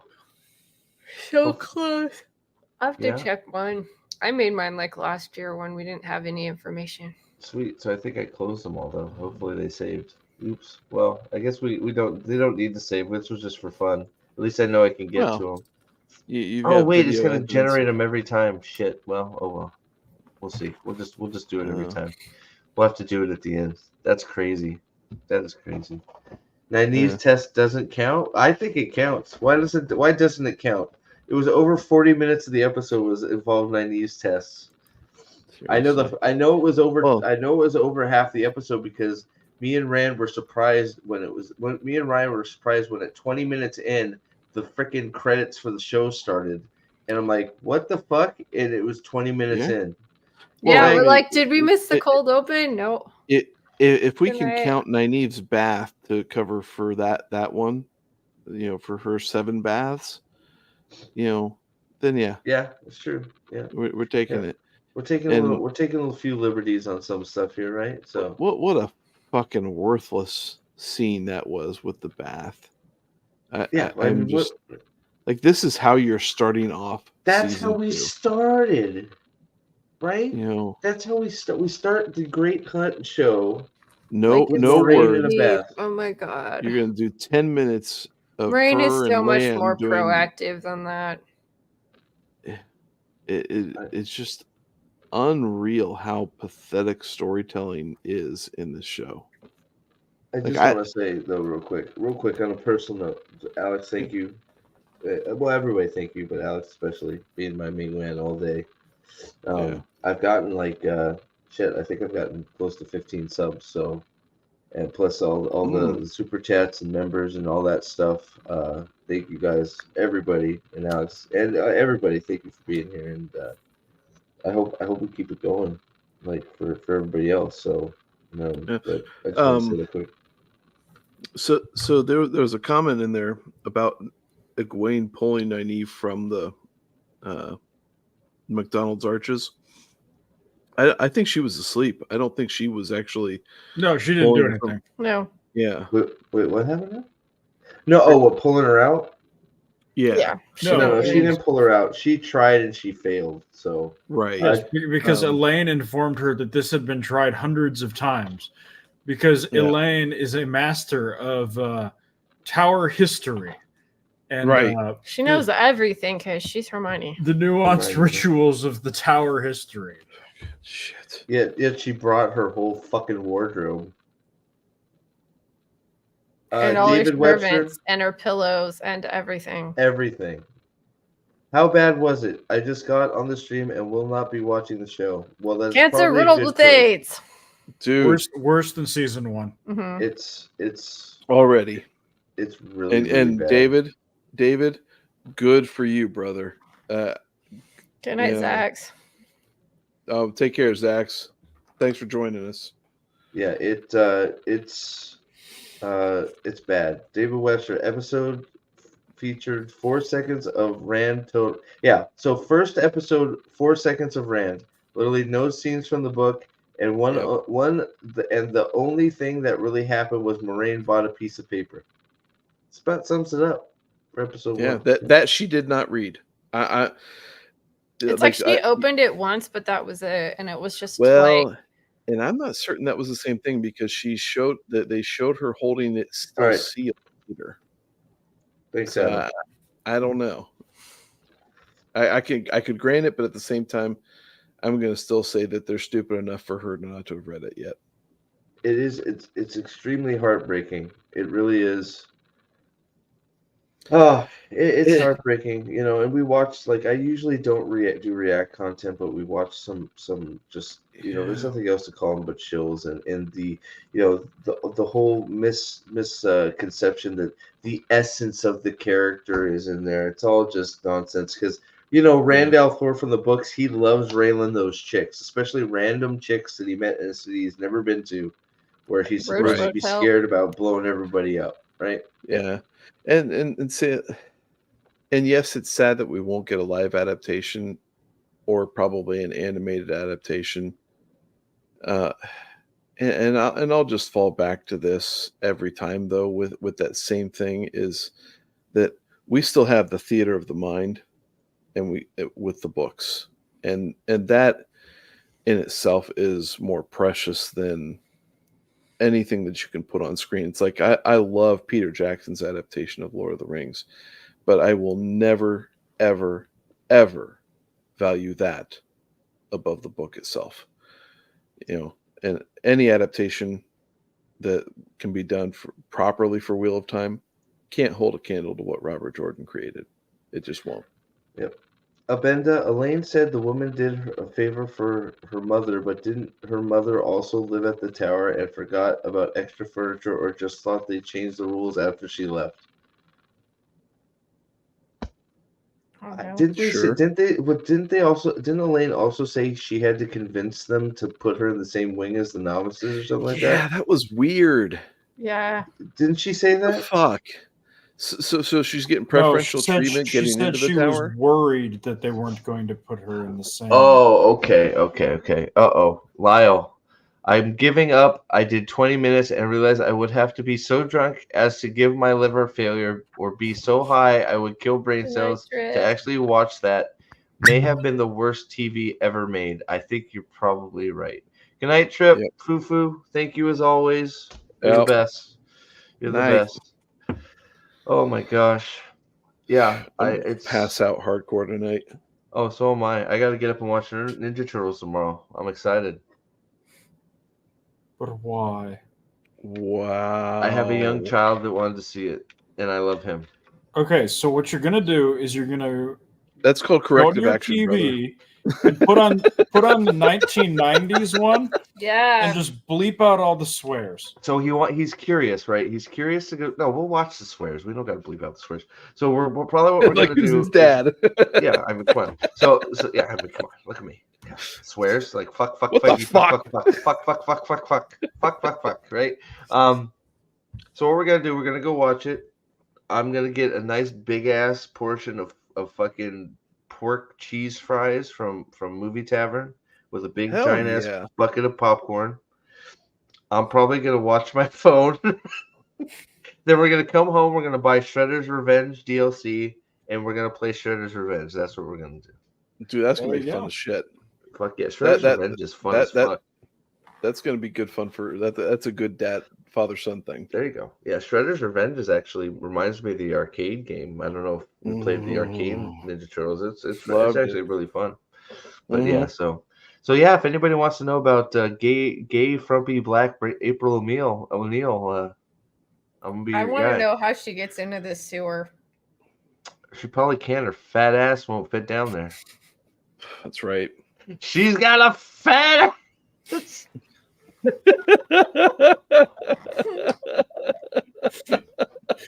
Oh, Steve, yeah. Steve gets tired and things just start to get a little spicy. Woo, Man. Well, I just he Pacino, gets tired. right? I'm even more subdued even when I'm drunk. So well, I'm just thinking about Al Pacino, right? And she got a fat ass. Fat ass. Fat ass.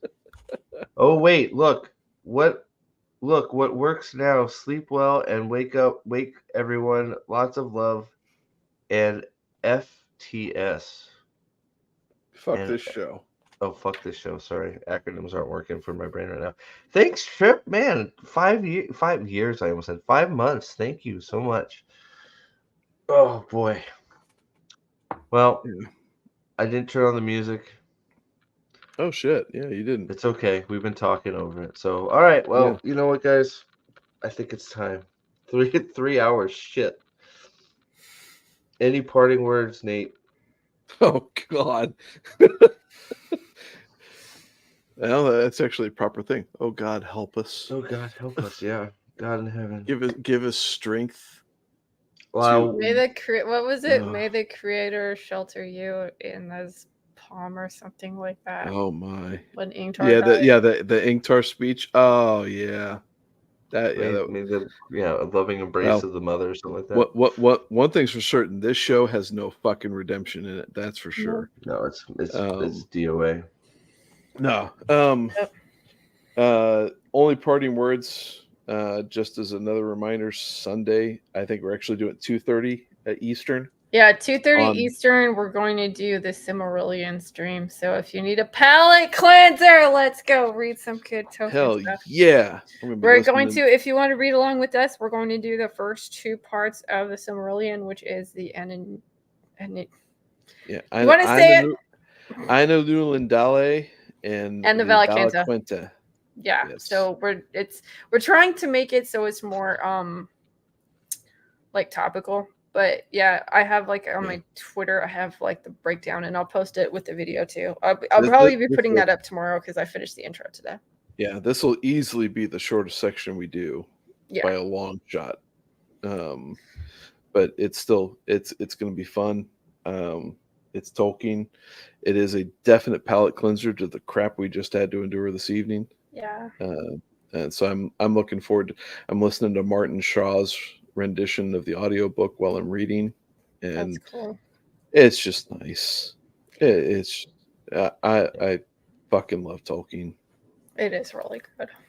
Yeah, I'm enjoying it so far. So sorry, that's Sunday. Sunday, yeah, at 2:30 Eastern. Sweet. So, oh my goodness, that's gonna be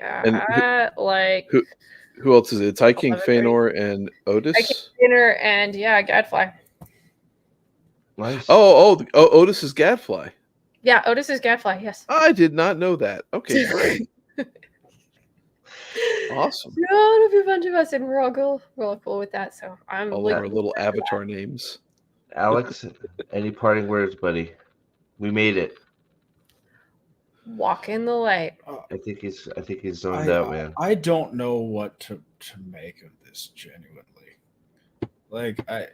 My fear is that this isn't just a horrific show, that it's a symptom of what's to come in Hollywood in the next 5 to 10 years. Mm. I hope not. Well, is it a symptom of what's to come, or is it a result of what has been, and it might be it might be like the mirror of Galadriel? Yeah, all I'm going to say is, rarely do I come down on the side of the blood-sucking corporation, but I hope they strangle the writers in this strike. Yep. Oh, yeah. They fucking deserve it. But at the same time, the beast of their own making. Oh, 100%. But I mean, fuck the industry, period. They can kiss my ass for all I'm concerned. Just as long as they release Dune next spring.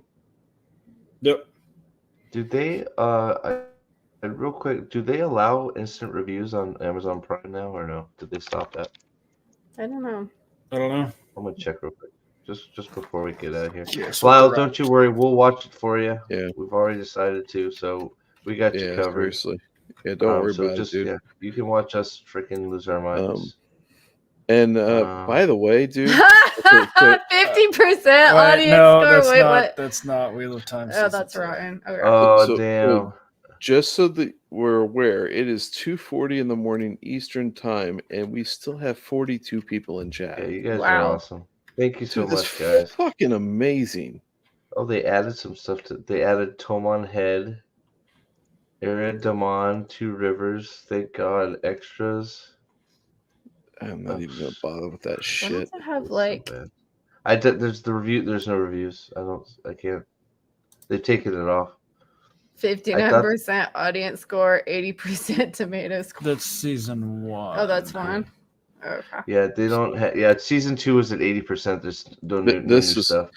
They don't have a fucking prayer for this. This is going to get so eviscerated. I don't care how much they try to pump up the shills for this show.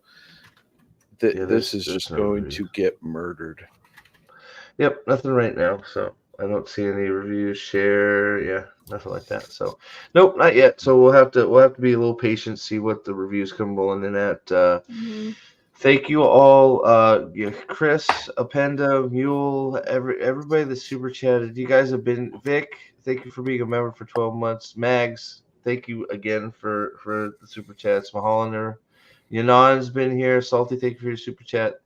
Man, a lot of you guys have been here. Adam, Whisker Fisherman, you've been here with us pretty much all day. Mahalander, Appenda, Mule, like a lot of you guys have been here just the whole time, and not that that's thank you for hanging with us all day. And anybody that caught us for a little bit or has been here for a big chunk, thank you all for being here. It means a lot. And we're in this together. I truly believe that. And I think just the fact that just sometimes I don't like covering them, but covering the reviews of some of these other channels that are the ones getting all the attention and all the notice and all the pushes because obviously what they're saying, just sort of grounding myself and listening to what they say and seeing that they're completely full of it, and they really don't have anything to say, makes me feel better about what we're saying, because whenever we're saying something, we have lots to back it up.